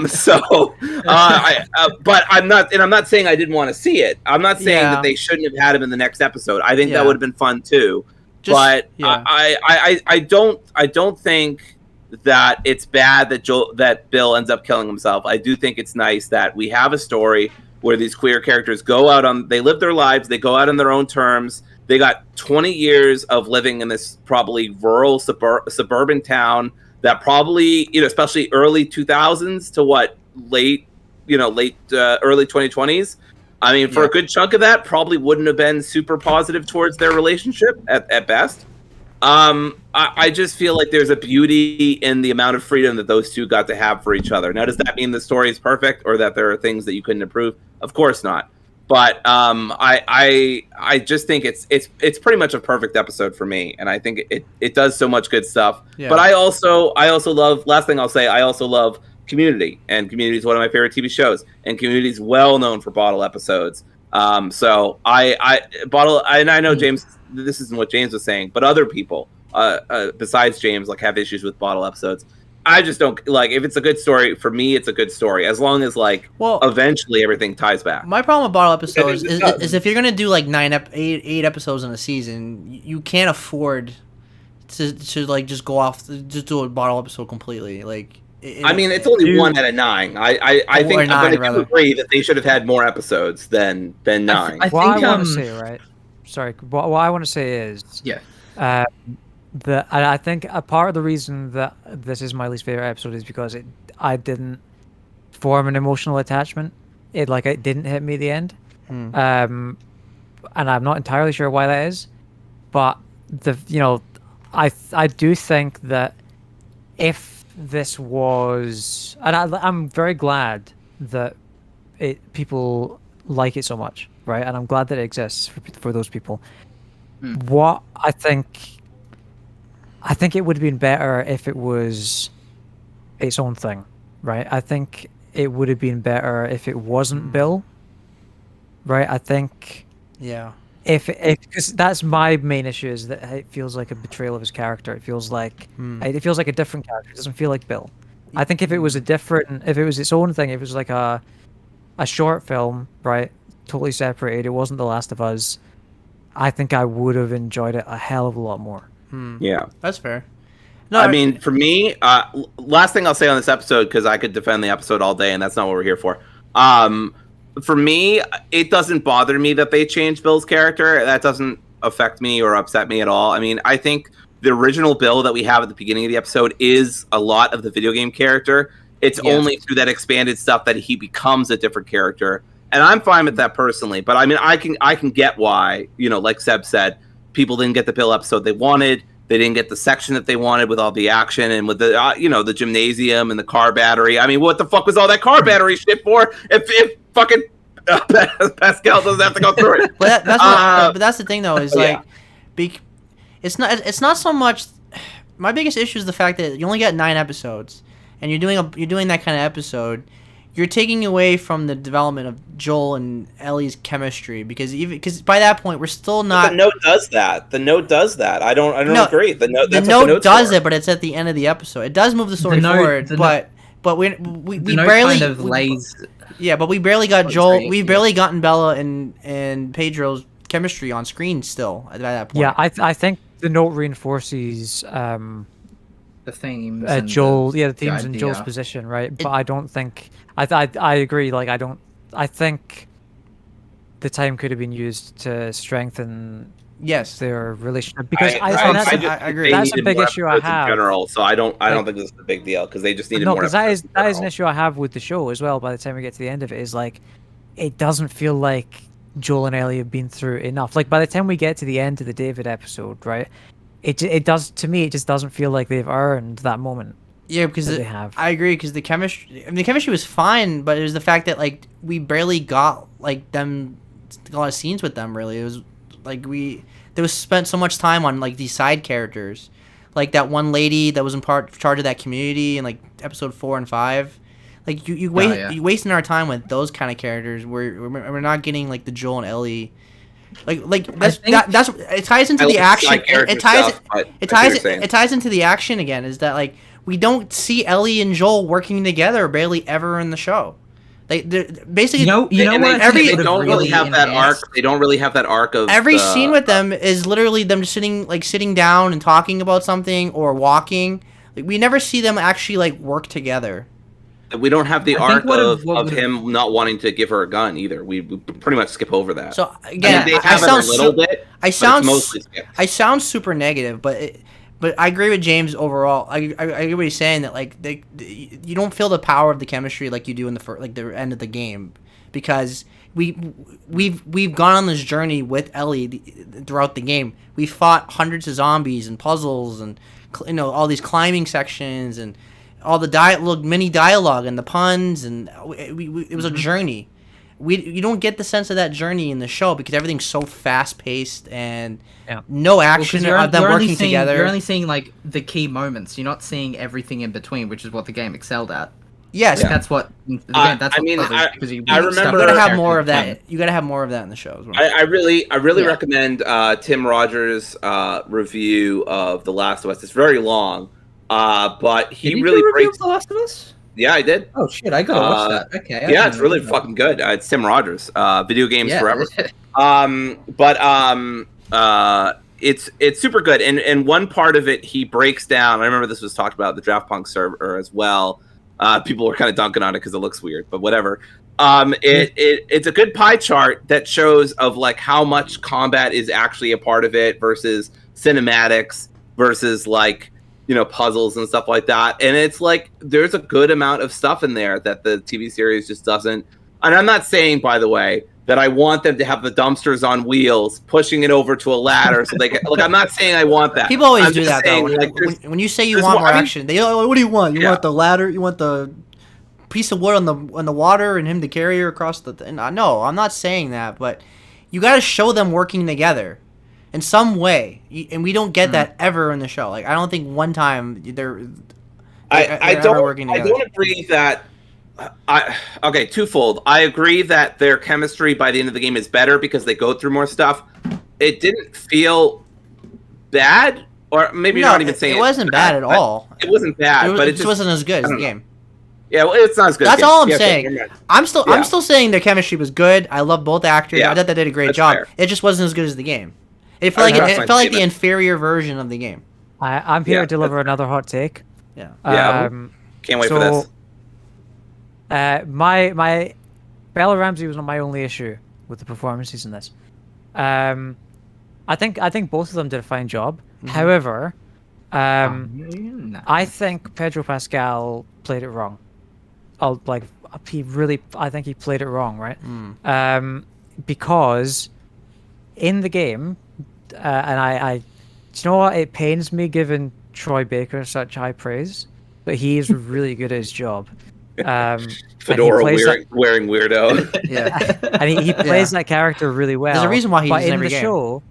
In the show, Pedro Pascal is like, there are such great moments that they adapt to the show one for one. Yeah, and you remember Troy Baker's performance in those moments, and then in the show, it's just Pedro Pascal going, yeah, that's actually before my time. Like, there's no character to it. It's just dull. Yeah, he just plays it like this dull guy I with mean, no charisma. I can, yeah, which is strange because Pedro has so much charisma. Like he's one of the most charismatic Right. actors. Like in other movies, he's always the comedic relief and like what a lot of energy. Which is why I I'm not think saying he- he was wrongly cast. I'm saying he just played it wrong. Or the I writing think played it wrong. I think overall, like, there's a. I mean, we kind of touched on this earlier, but it's like, and I think it's part of it's why I prefer this version of Joel. Part of it's also why I don't. In the game, Joel is very much meant to be like, you know, this hardened killer, basically, whereas like, you know, big muscly action hero with a soft side. Whereas in the show, the show kind of puts the soft side a bit more to the forefront, and it's all maybe not so much that, but it's like they focus in on the show a lot more on the fact that Joel is just a broken human. Because in the game, I wouldn't say he's superhuman, but it's like he's very, like, he has a shit ton of endurance for everything that he goes through and for the age that I mean, he you is, can see know, through he's a- walls, Mitch. like I mean, like, this stuff needs to happen Yeah. because you're in a video game, you know. But mean, it's that- like, yeah, whereas yeah. in the show, they smartly, because, you know, obviously in a TV show, whether for budget or story reasons, you can't have him, you know, like in every like 15 minutes in the show, like killing like 5-10 infected or Yeah. 5-10 humans. Yeah. in He's a not room. John Wick. You can't But- you can't make him do like all these action scenes. Exactly. So I think a really smart thing that they did for the show was to highlight the flaws that he has as, you know, a character and how broken he is, and like, you know, like they make his lack of action man stuff in the show into a big point for the character, and it's like, hey, I can't do that stuff anymore Yeah. because of all the Yeah. shit I've been through. Like Yeah. I don't believe You myself. just gotta- And that's just- why I yeah. believe. And that's why I believe. I mean, they didn't do it perfectly, but that's why I believe the final hospital sequence at the end of the show. I won't fully dive into it just yet, but the final hospital sequence of the show, I feel like that works really well in the show compared to the game. Like, the game's still great, but the show does it just a bit better, I think, because there's a story precedent for it, or like there's a character precedent. Like, it feels like the culmination of his arc much more. Like, that arc feels much more resonant and to the forefront, where it's like I can fully understand, okay, this is where the writers were going, this is where Joel's character was going. Whereas in the show, it like, because like in the show, him killing all those like fireflies and doctors is like, we haven't seen that from this Joel at all. Whereas Well, in the except game, for the it's like, torture scene. Except for the torture scene. Oh, that isn't- no, but I mean, like, killing that many people in Yeah. such short of a time and him being so efficient at it. Whereas Oh, in the sure, game, sure, it's like sure. you get through the hospital segment, it's like, yeah, this is just another day in the life Yeah, of that's Joel, just, yeah. you know? Okay. That's a good But point. I think. Yeah, because in and, the, like, in in the the video game, game, the video game, it's- it's like Uncharted. Nathan Drake kills like 5,000 Yeah, people. exactly. And Joel kills like Exactly. a million people. In the game, it's like, okay, Yeah, yeah, this that's is fair. just Joel being Joel. Like, it makes sense for his character. Whereas, like, in the game, it feels like Yeah, Joel being Joel. that's a But fair in the point. show, it feels like a breakthrough moment for the character. Like, it feels Yeah. like the culmination of his arc, and that's why it takes him so much longer to like actually, you know, kill Yeah. the guys, and like, because like he's walking around for a bit longer in the Sure. show because he's like, you can really feel him contemplating, do I want to do this? Like, is this Yeah, the right thing to do? yeah. And then it's like when he finally does, it's like, yeah.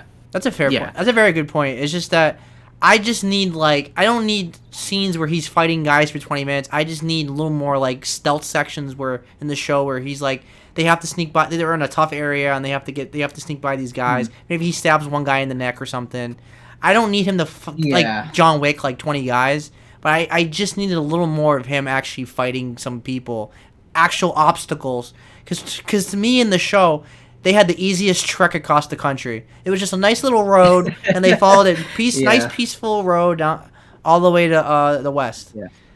So that was Just to kind of- that was my problem. Just to get back to That's a good Joel's point. Though. character That's a good point. real quick, right? Like,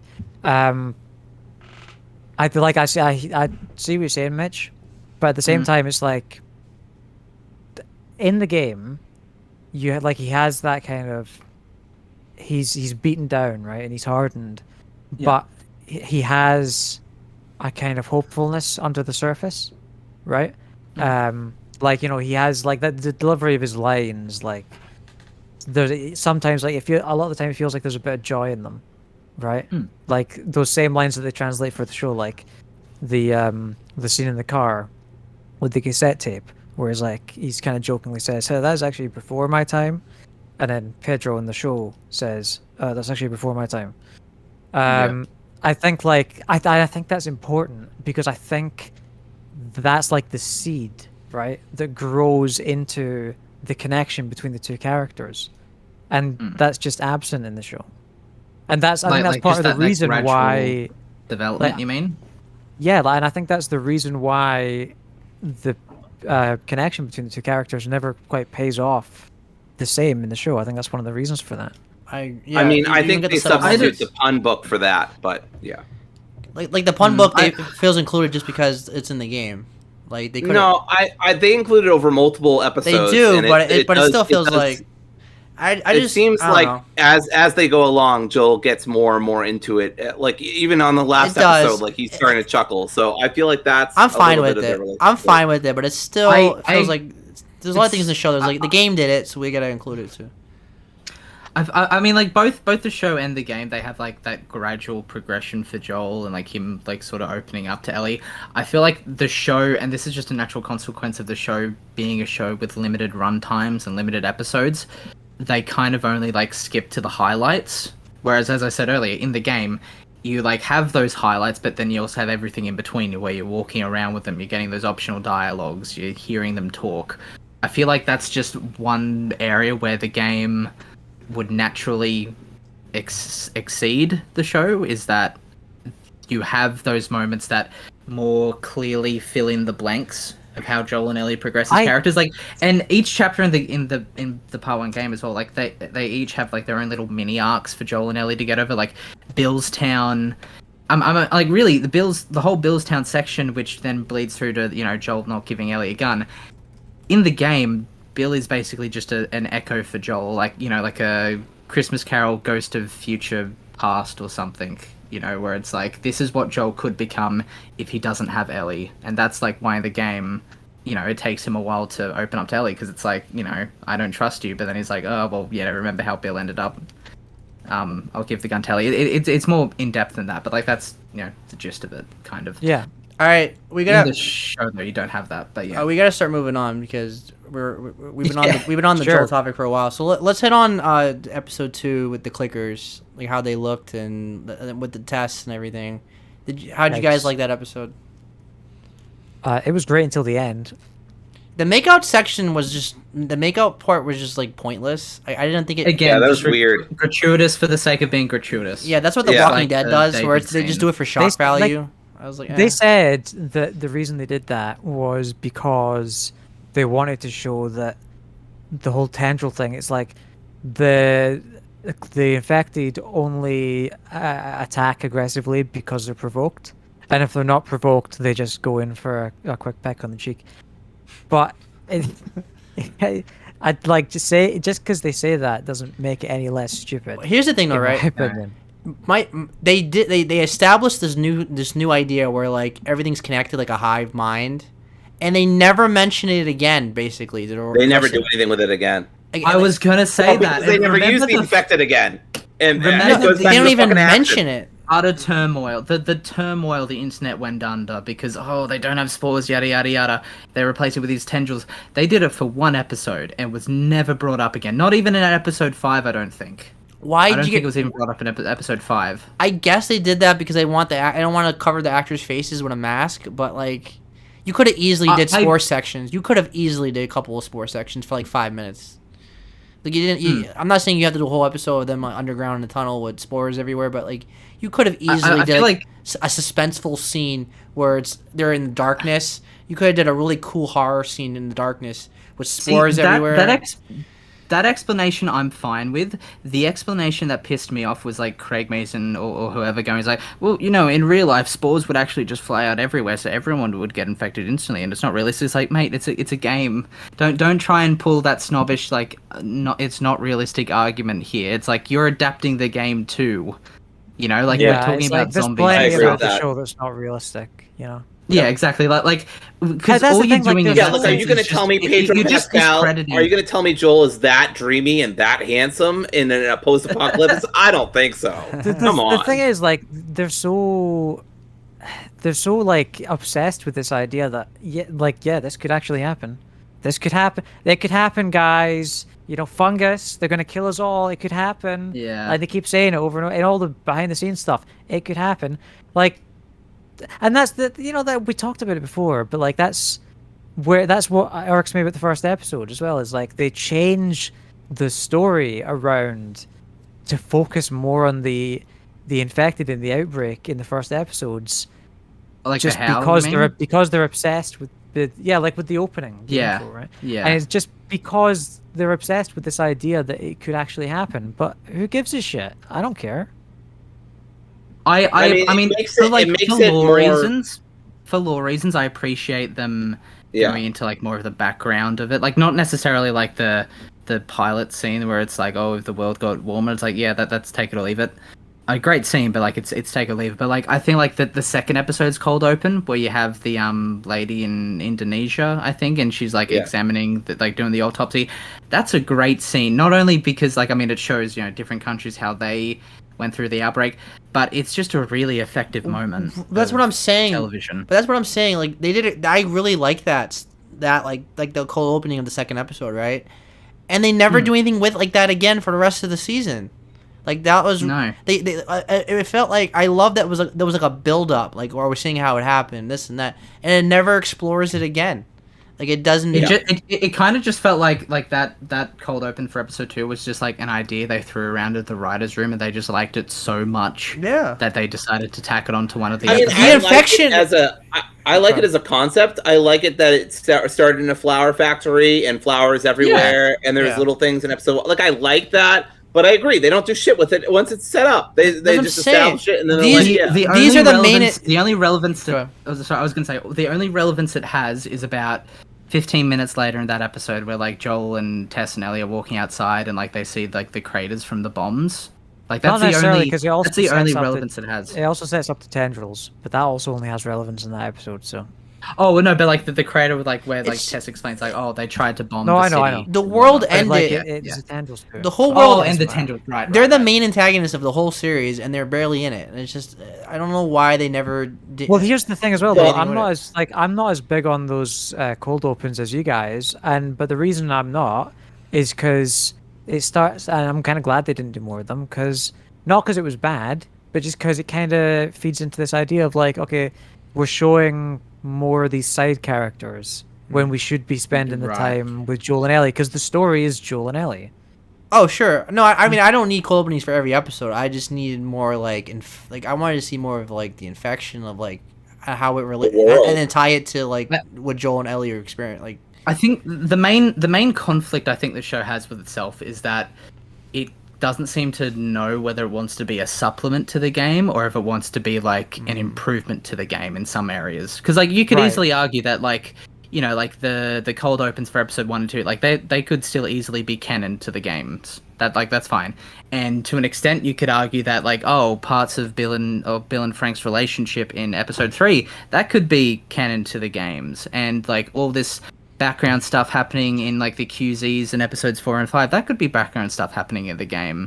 But then like they make such radical changes to the story and pacing that it's like, or like they try to answer fan theories and stuff, or like try to like explore that stuff, like with David and like his more darker side that I don't want to get into, like all that stuff. Like they try to like they feel like they're just answering fan theories and stuff, but it's like, I'm not sure if I'd call it fan service, but it's like they're trying to one up the game by going more in depth, but it's like we didn't need that. Yeah, I mean, because that's the thing, right? It's like, if you're gonna change stuff, like the game is so sacred, right? If you're gonna change stuff, it needs to either be as good or better than the game. Yeah.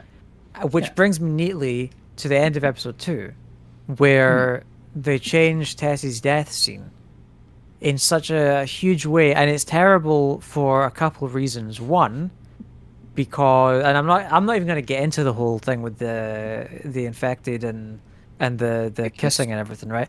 I'm not going to get into that, because that's not even the worst part about it, in my opinion. The worst part about it is the fact that in the game, it's so beautifully done, where it's subtlety, right? It's like Yeah. You close the door. Tess says she's gonna buy you some time. You close the door. You hear gunshots, and then a minute later, you're upstairs. You're looking down. You see your dead body. Right? Like that's it. It's like most of it is left to your imagination. You're left to imagine what happened. I mean, you know what happened. She gets shot. This definitely felt like a Michael Bay film, in a way. And they changed that. Like they could have done that in the show, right? They would have had the same. They changed it. I totally agree. I totally agree. Yeah, they changed it to this whole thing where there's grenades and explosions and a lighter that doesn't work until the very last. Yeah, for a director who didn't want to have like so much gratuitous violence, like this seemed kind of unnecessary. Like you could just make it way more subtle and way more effective at the same time. But Dory, they're infected. They're not real people, so therefore the violence doesn't count. Yeah. I mean, you got me there, man. I am totally with you, James, on that. Like. The death of Tess in the game is so great because of the subtlety of it. Like you don't see what happens to her. I mean, we know what happens, but we don't see it. And then you look down, and you just see her body, and like that's realistic. That's like how it is. But they instead they went for the Walking Dead approach where they got to make a big shock value spectacle, and then having a big explosion just for the sake for television. So I want to say the clickers were really well done. Like they were that was the best part of the episode. They couldn't have done the clickers any better than they did, at all. Now, can I also go ahead. Interject here? Sorry, were you going to say on the same point, or were you going to move on to something else? No, I was going to move on. So go ahead. Okay, well, I just want to interject and quickly say, because I have a feeling we're not going to touch on episode 6 much. Gabriel Luna as Tommy was one of the best parts of the show. That was some of the best. He was so good. It's so good. That scene was amazing. He's perfect for that role. Yeah, that was incredible. He was. Makes me even more excited for the second season. Well, I just want to say the clickers were phenomenal, and then episode 4 is it was just kind of there. It was like I'm not saying it was bad or anything. It was just like episode 3 was just such a high note. It was like a build up episode. I feel like it was both a come down episode and a build up episode. I remember it was just to bridge the gap, is what it was. It's just to bridge the gap. Right. Episode 4 was like one redeeming. Episode 4's one redeeming factor could have been like that little story or little like mini arc with like Joel giving Ellie the gun and like eventually opening up to her. But that was like resolved within like 2 minutes. So like it was the you could have made like a whole even you could have made like a whole 15-20 minutes or like milked a whole episode out of that arc. But even at that, like, right? Yeah. The guy who she shoots, and am I alone in thinking that the guy who she shoots overacted the hell out of that? Oh yeah. Scene. I don't even remember. And he was like for him. He was crying for his mummy. He was like give it a rest. It's a bit much. Yeah. I actually. All right. I'm not advocating this, but I mean, James, if you ever like have a gun pulled to you, I definitely want to know how you react. I totally agree with you though. Like, because we were watching it together, I was like, I know they want me to be sympathetic for this kid, but like he tried to kill them, and now he's like this innocent little boy. Like it was just like. I don't have just like the lines that they gave him and stuff. Yeah, like they tried to pull the part two thing, but like I was just like, this guy was bad. He was trying to kill you. So I don't. Why am I even too many lines? It was like it felt like we're cool. I'm sorry. It felt like whatever people who were like detractors of part 2, or like people who were trying to like meme that aspect of part 2. It feels like something they'd make, trying to make fun of that mechanic in part 2 instead of like actually. It doesn't actually. It feels like something they do to say, "Oh, this is better. This is what they should have done." It's like that's the quality of writing. Oh yeah, all that for people. That too. And plus, part 2 is the worst thing ever. And again, that's where my problem with the action is, because like Joel kills like he fights like what, 3 people or kills 1 guy, like a couple guys, then that's basically it. Like I don't even be John Wick, but like we barely even see any of the scenes in Pittsburgh.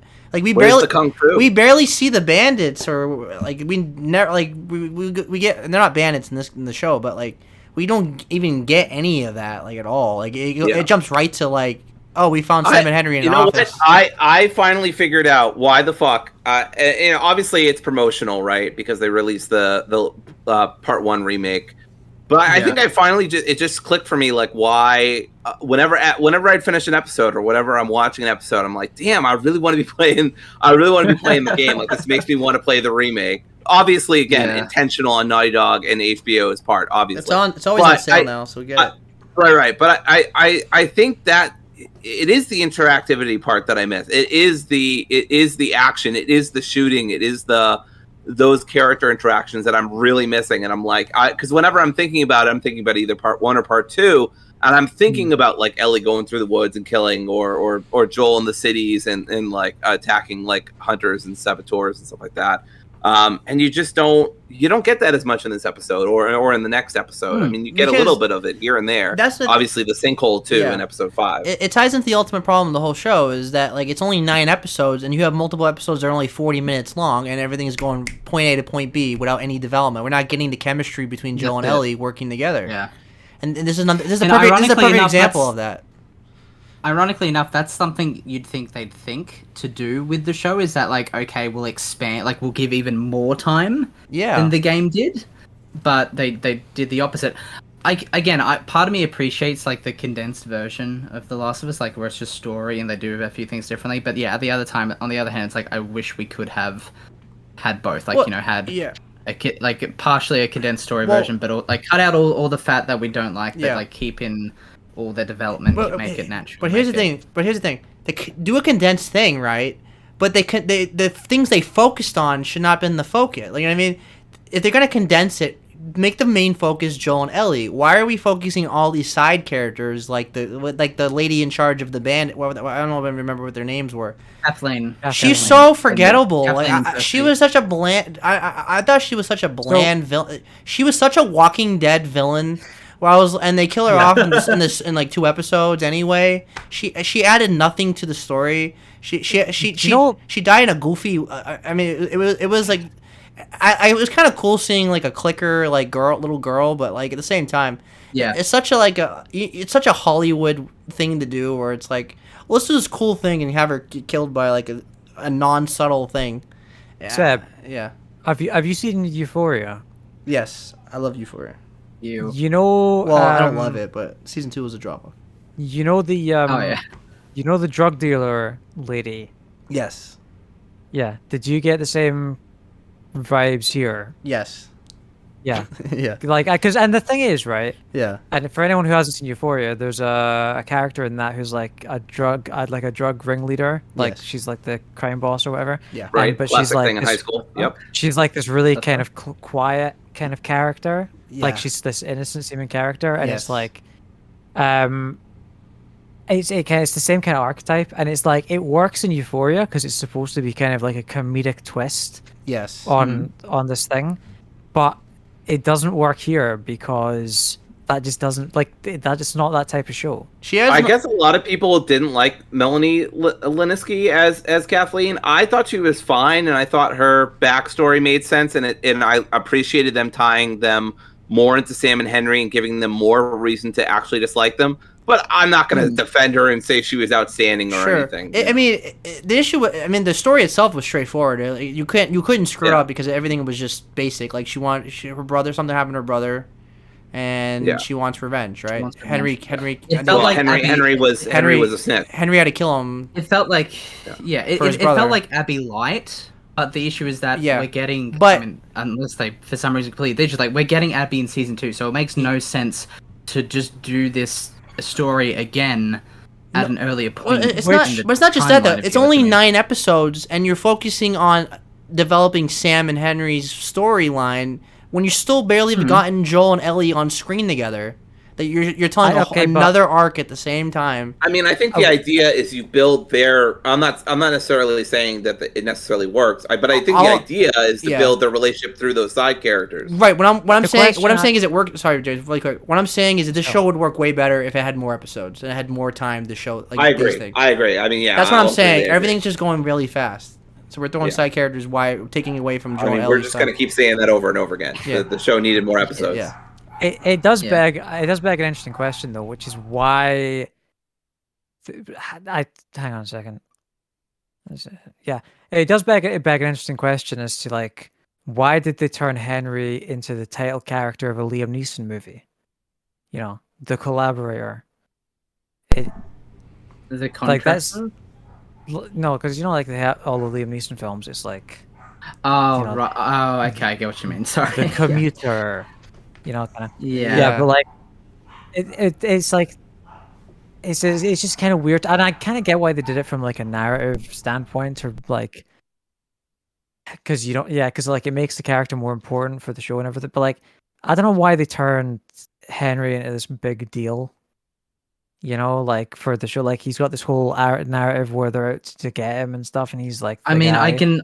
I can tell you why. I think the main reason is that, I mean, like in a game, they had like a very vignette styled, chapter things where it's like they very much like the characters and everything going on in it were very much in the sense that it's like there's a greater story going on in the background, but we're only honing in on these couple of characters, which in a video game can work where like, players are actively filling in their imaginations. But I'd say a lot of TV audiences, especially people who don't play games, probably wouldn't get that idea from it. So like I wouldn't be surprised if they specifically made changes to the story in that area to make it easier for general audiences and viewers to just attach to these characters, or like kind of like understand what their deal is. And because like it's a lot easier of a sell for a character to say, oh, Henry's on the run because he did this big bad thing, other than just like, oh yeah, Henry and Sam, they're survivors. It's like,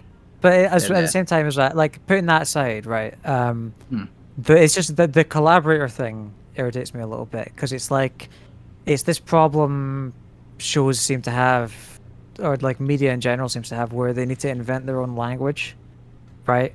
Where it's like they need to have all their terminology and stuff. Like, why can't you just say like he's a guy who did a bad thing, right? Why can't you, like, why does he have to be a collaborator?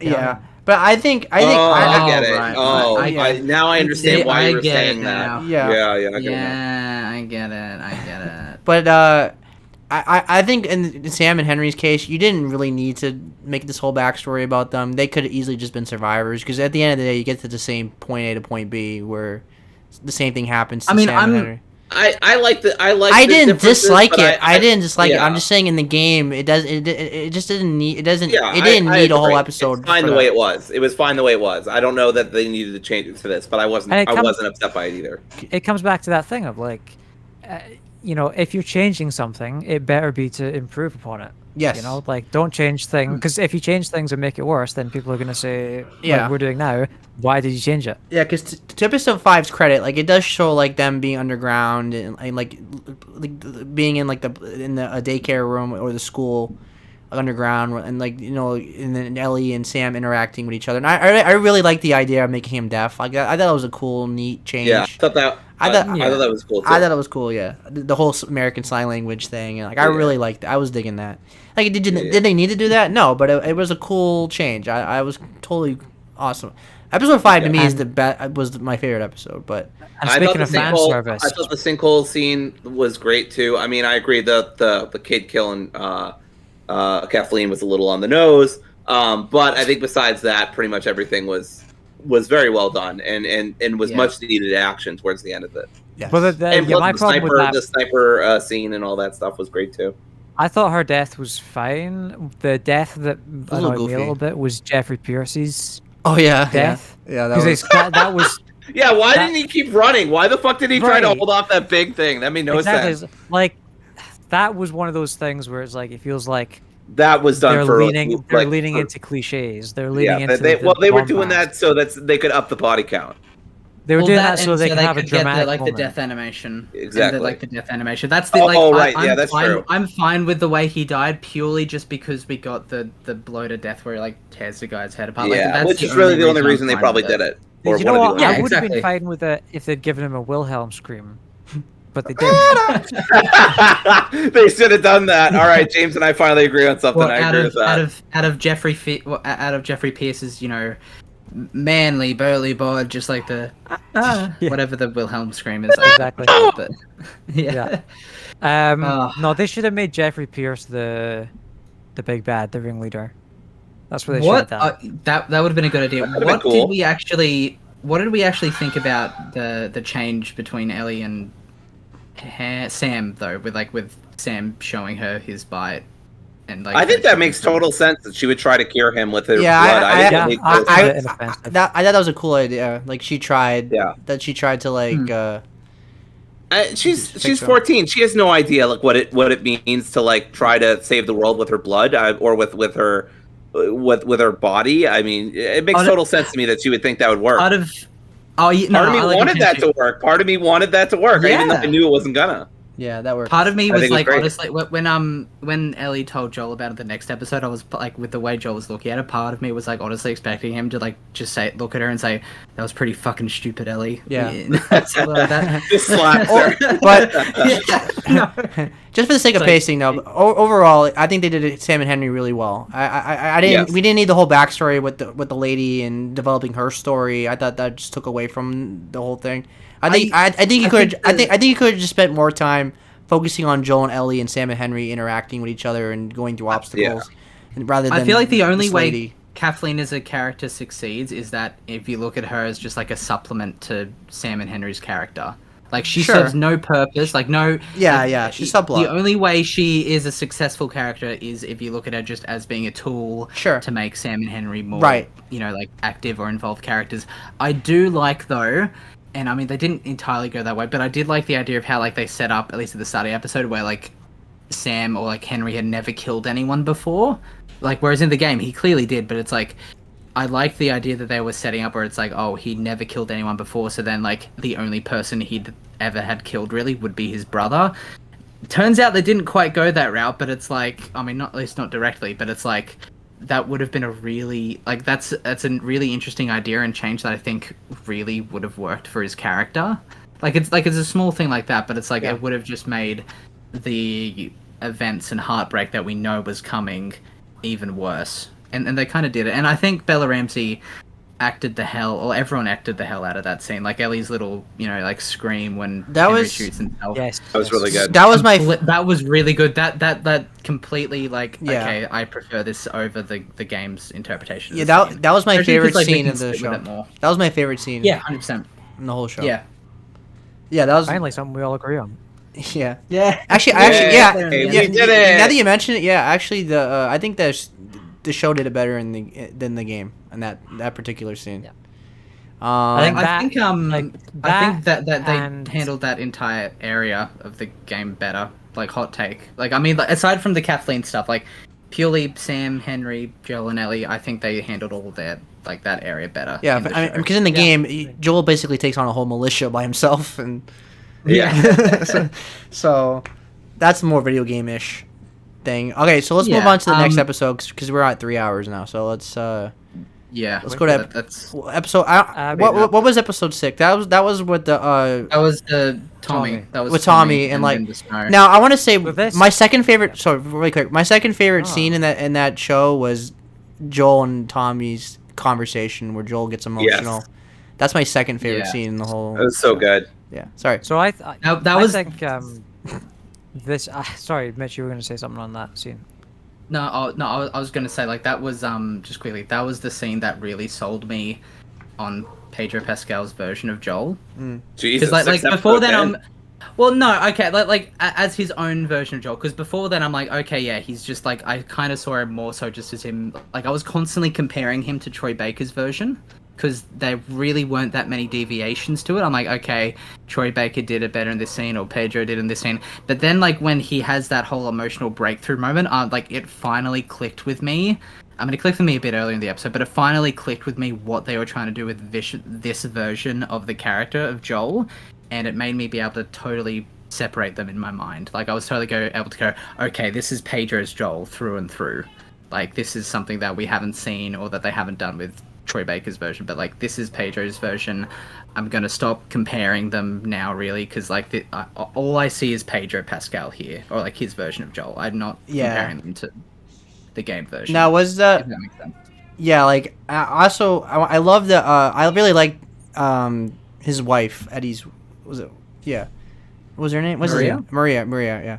I actually liked her character. I thought like it was a nice addition because she's not really a character in the game. Like that's where like I like a show where it develops people I actually like seeing I more. mean, I in like seeing the part two, community because she's gonna be a part bit. two, she was more of a character, but yeah. Yeah, she was. But I'm saying like I like the introduction. Like I think that was Dina as the little girl. I think I don't know if that was I don't know if it was meant to be Dina, but I'm pretty sure that was Dina. I don't. Do you know what? I don't know if it was because there was an interview with Neil Druckmann where he said that wasn't Abby. Like he shut that rumor down. But what in the hospital scene? maybe that's no. Yeah, maybe that's what it was. Because Yeah. I think that's what it was. It wouldn't make any Oh sense yeah, for so it to I'm be thinking Abby. something different. Yeah. Yeah. But yeah, maybe I don't know. No, because I feel like people looked up the actor, the actress and everything for that scene, As we who do. everyone thinks is Dina, and it's like, okay, she looks the part, but she looks way older than Bella Ramsey. Yeah. Well, going back to what I said earlier. Feels weird, yeah.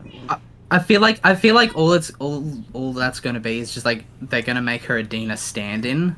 So it's like when season 2 comes, like because surely they're gonna hire someone more famous or like with more, like people like an established actor as Dina for season 2. So then they're just gonna say that like in a throwaway line that or like hint towards the fact that was Dina, but obviously they just had to recast it for season 2 for someone more famous, if that makes sense. Like they've done it in other shows and stuff before, but like I feel like it's clearly meant to be a Dina stand-in because like who else would it be? Like they established that as something that happened in part 2 at least. Yeah. So the way it was shot, there's no way it wasn't like just it had to be exactly. It was definitely meant to be a focus. Like it, you know what I mean? It wasn't just like a little girl just doing something. It wasn't in the background. It was like it was the a camera clear actually change. focused. Yeah.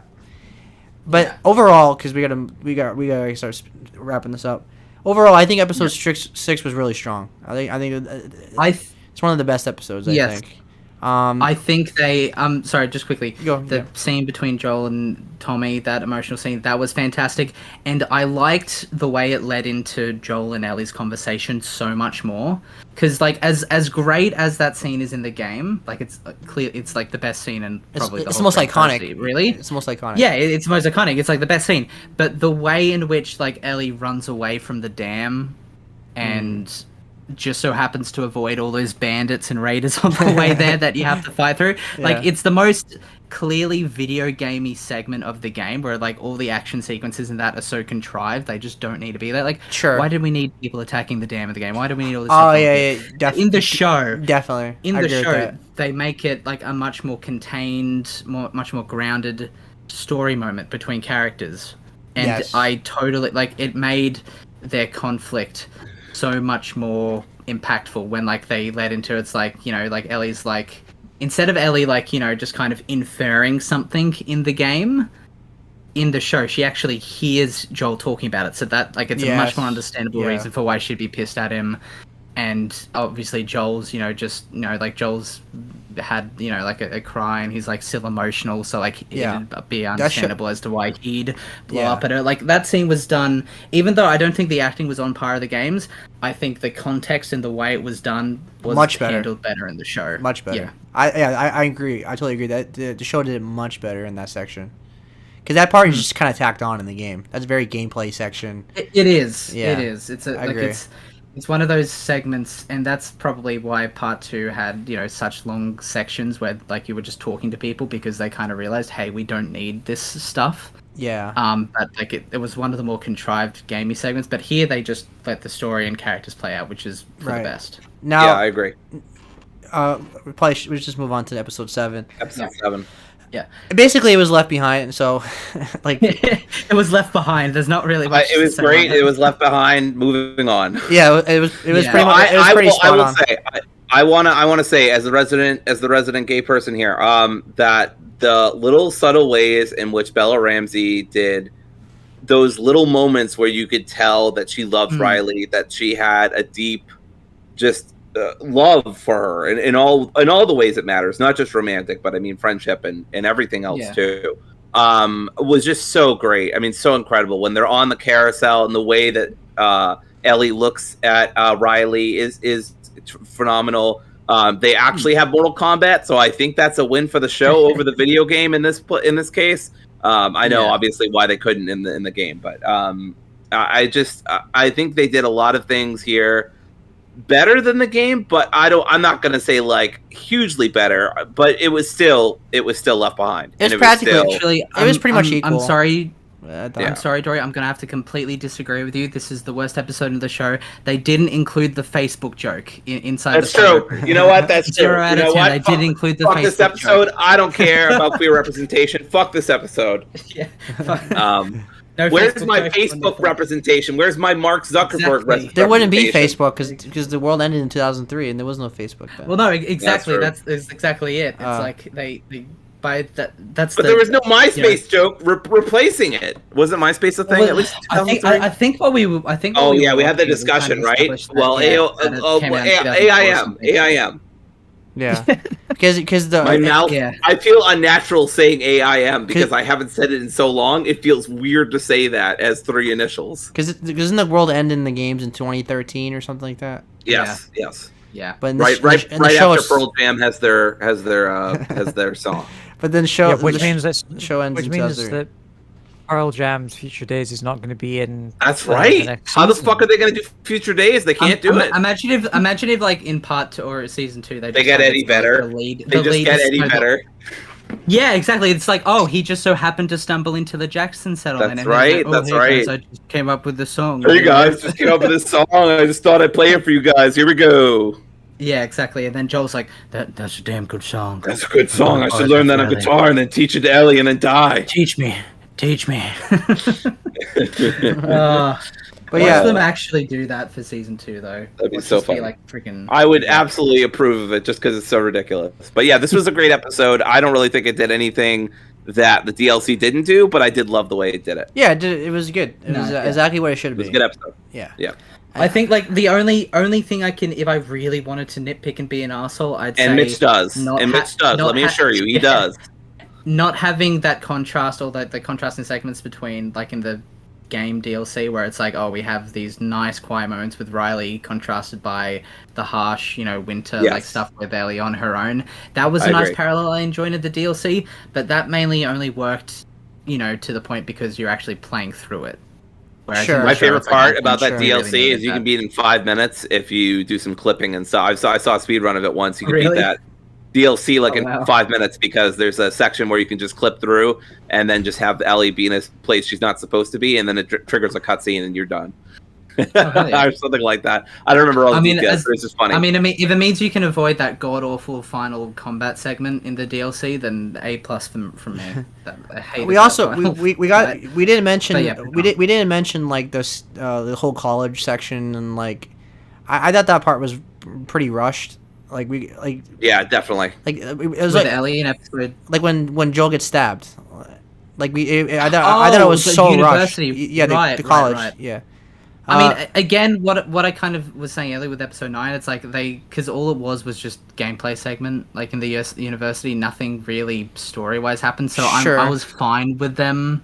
Yeah, but Cutting most of it for time. Yeah, most could of have it's been fine, expanded, yeah. sure, but it's like they kept the main story beats in there, which I was fine with. I just wish somebody had fucking gone up to Joel with rebar and just fucking stabbed him. That way we still had him being stabbed by rebar. Yeah. no, I just thought it was like I didn't mind so much like being faster. It was like really quick. It was like literally like Yeah, it they was way explore too like rushed. they explore like one room, and then it's like 3 guys show up. Like in the game it was a Yeah. bunch of bandits. And you can't do that in the show, but he gets like taken out by like 3 guys. It's like I don't know. It was just like thrown in there. I don't know.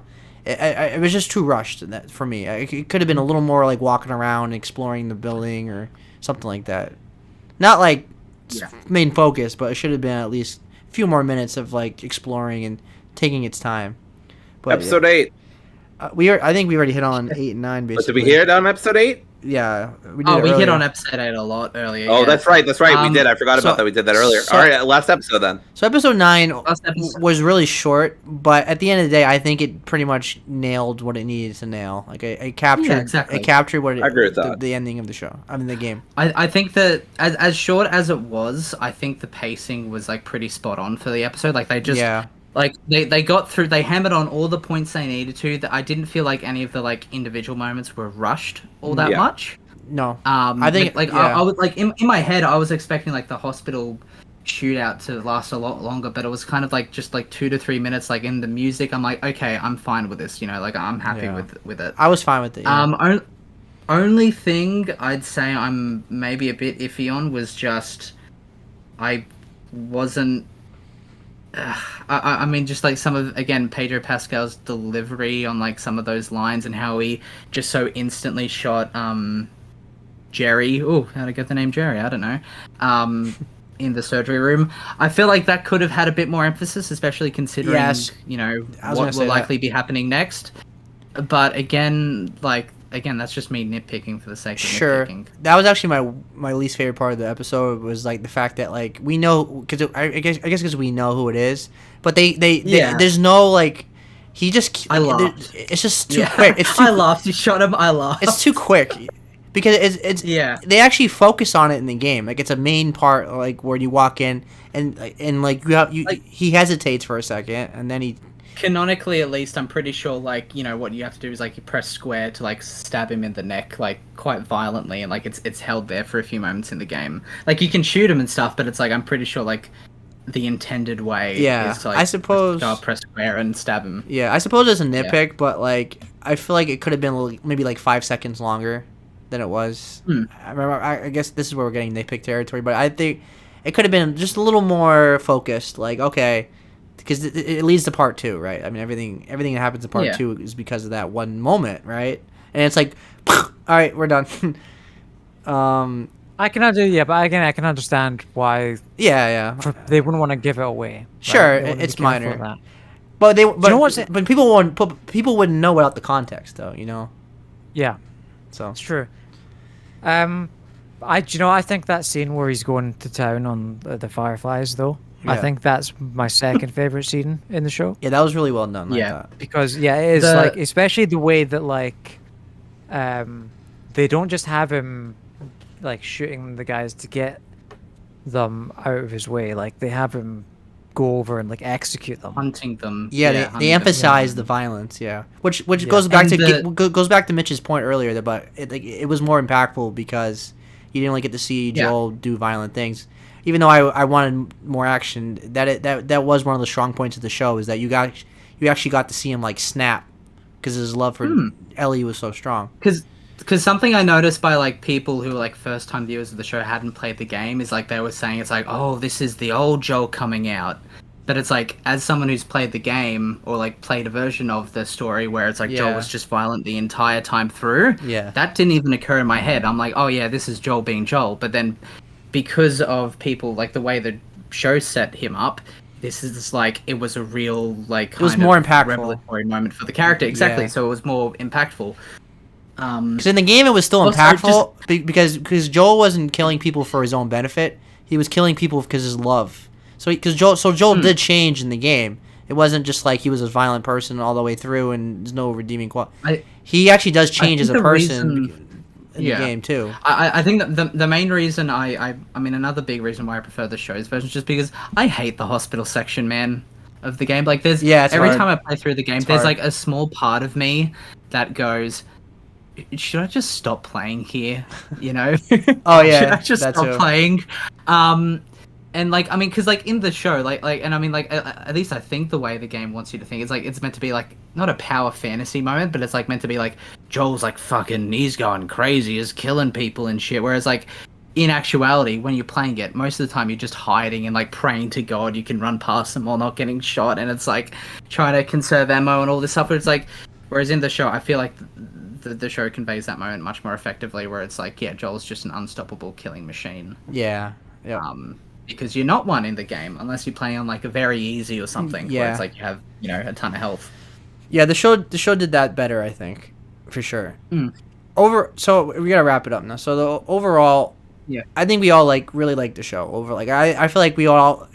Is it fair to say that we all would at least give it a B or at least a 4 out of 5 for sure, right? Like, none of us are all. I can't really 3 out of 5. I can't really put a score on it because it's such a show of extreme highs and lows. Sure. I mean, overall would you say it's a good show, or would you say it's Yeah. average? I would. I'd say I enjoyed it. Okay, so we all enjoyed it. I would think overall.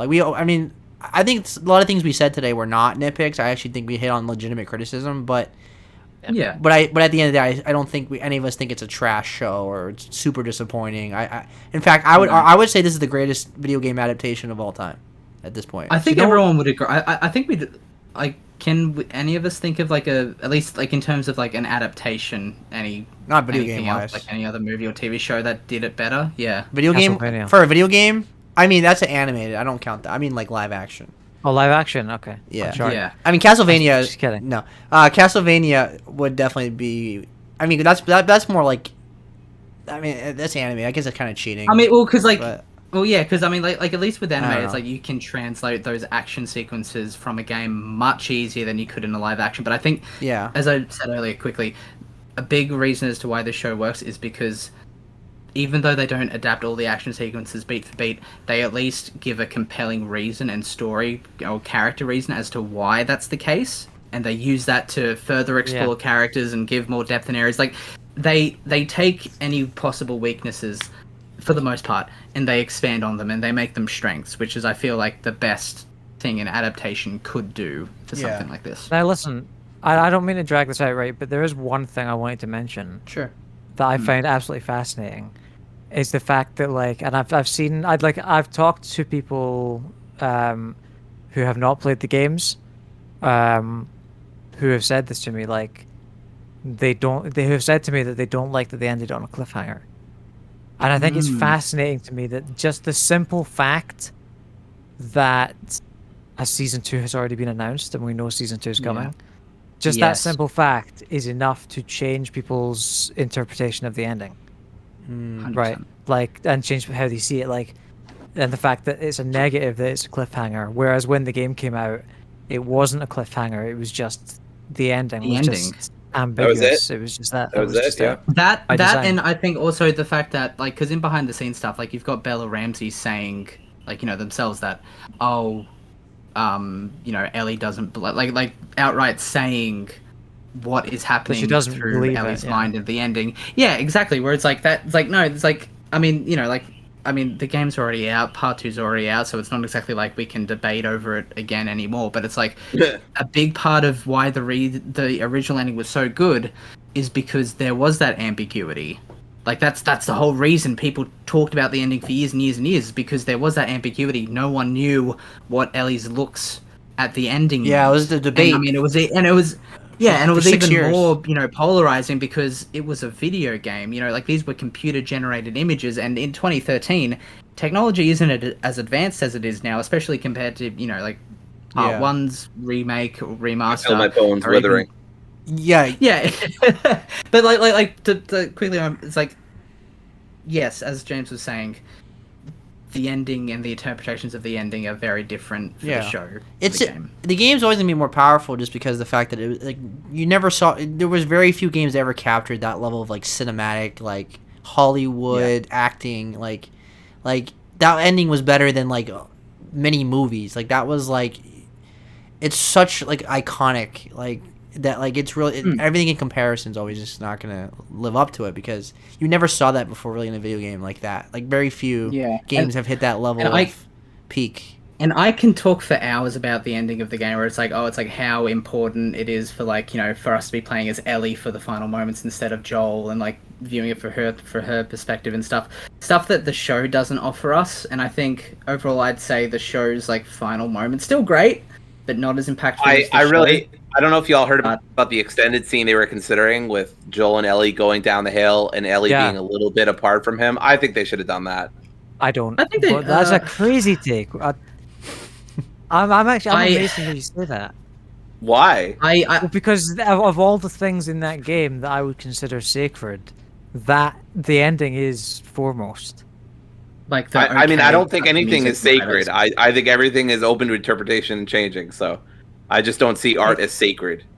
Sure, but I can't imagine them I can't imagine them changing something and it being better for that ending. I think they made the right choice. No, that's fine. But Because there's a reason why people don't like part 2 as much. Not because people think part 1's ending is so perfect that like it's better just to keep it ambiguous and then because Abby's got great muscles, right? And end it there. You know what I mean? Like we didn't need a sequel, really. I mean, we all love part 2. No, we didn't. But we didn't need. We don't need a. I mean, I said it when part 2 come out. Like, we don't need a sequel. I'm still saying it now, but part of me in the back of my mind is like, yes, please, Druckmann, give us a part 3. Please. Another reinterpretation. We don't need a part 2. Yes, we do. Give me another hard-hitting reinterpretation of Palestine versus Israel for some fucking reason. Good lord, dude. No, but I wish he would just shut the fuck up about his motivations for making games. We were originally going to have it be all men were going to have it, and there's only one woman alive, or whatever the fuck it was. Oh yeah, all women were infected and stuff. All women were infected. It was just one guy. I'm like, shut up, dude. And then he's like, and the women in the office told me it was a bad idea. Like, dude, you fucking needed that? You know that was terrible? Yeah, I mean, anyway. I am one of those things that don't need to be said. Yes. I definitely want part 3. I definitely want part 3 more after part 2 than I did after part 1. Like I think part 1's ending was perfect. You probably didn't need to do a sequel, but hey, I love part 2. But part 2's ending, even though it was great, I want a little more closure than I got. I mean, naturally, it's far more open-ended than part 1 ever was in terms of its ending. So, because I don't want to end Ellie's story like that. Me personally, I want to cycle back to something Mitch said a second ago, where about like the game versus the TV show, where it's like how important it is to play as Ellie in that last moment, right? Mm-hmm. And I thought like it brings up an interesting point that I didn't really think about, where it's like the show kind of is damning evidence in the case for even a cinematic experience like The Last of Us being where it's important to have your hands on the controller. Yes. You know, like where even because like there's that constant argument of, you know, it's a movie game. You know, you can just watch it on YouTube. You don't need to play it, right? And it's like it kind of is damning in that way of like yes, like you do there. The game does connect you through gameplay. It does. And that's what the show was missing, like in parts, because I mean the subtle moments of the gameplay elements, that's what was hurting the show, because the show was so fastly paced. Going back what James said earlier about the chemistry just not being as strong is because we didn't get the gameplay elements. Not like we don't need constant action, but we just didn't get enough Joel and Ellie working together and doing things together. But everything was always point A to point B. That whole show was just like we're gonna follow the game and go point A to point B, and throw in some things like people in the show. know. It was just like it was moments that made up episodes, whereas in the game it felt like a continuous story that was unfolding. Like sure, they had chapters and stuff, but it's like it didn't feel as serialized or as segmented as in the show, which I mean is natural because it's a weekly release.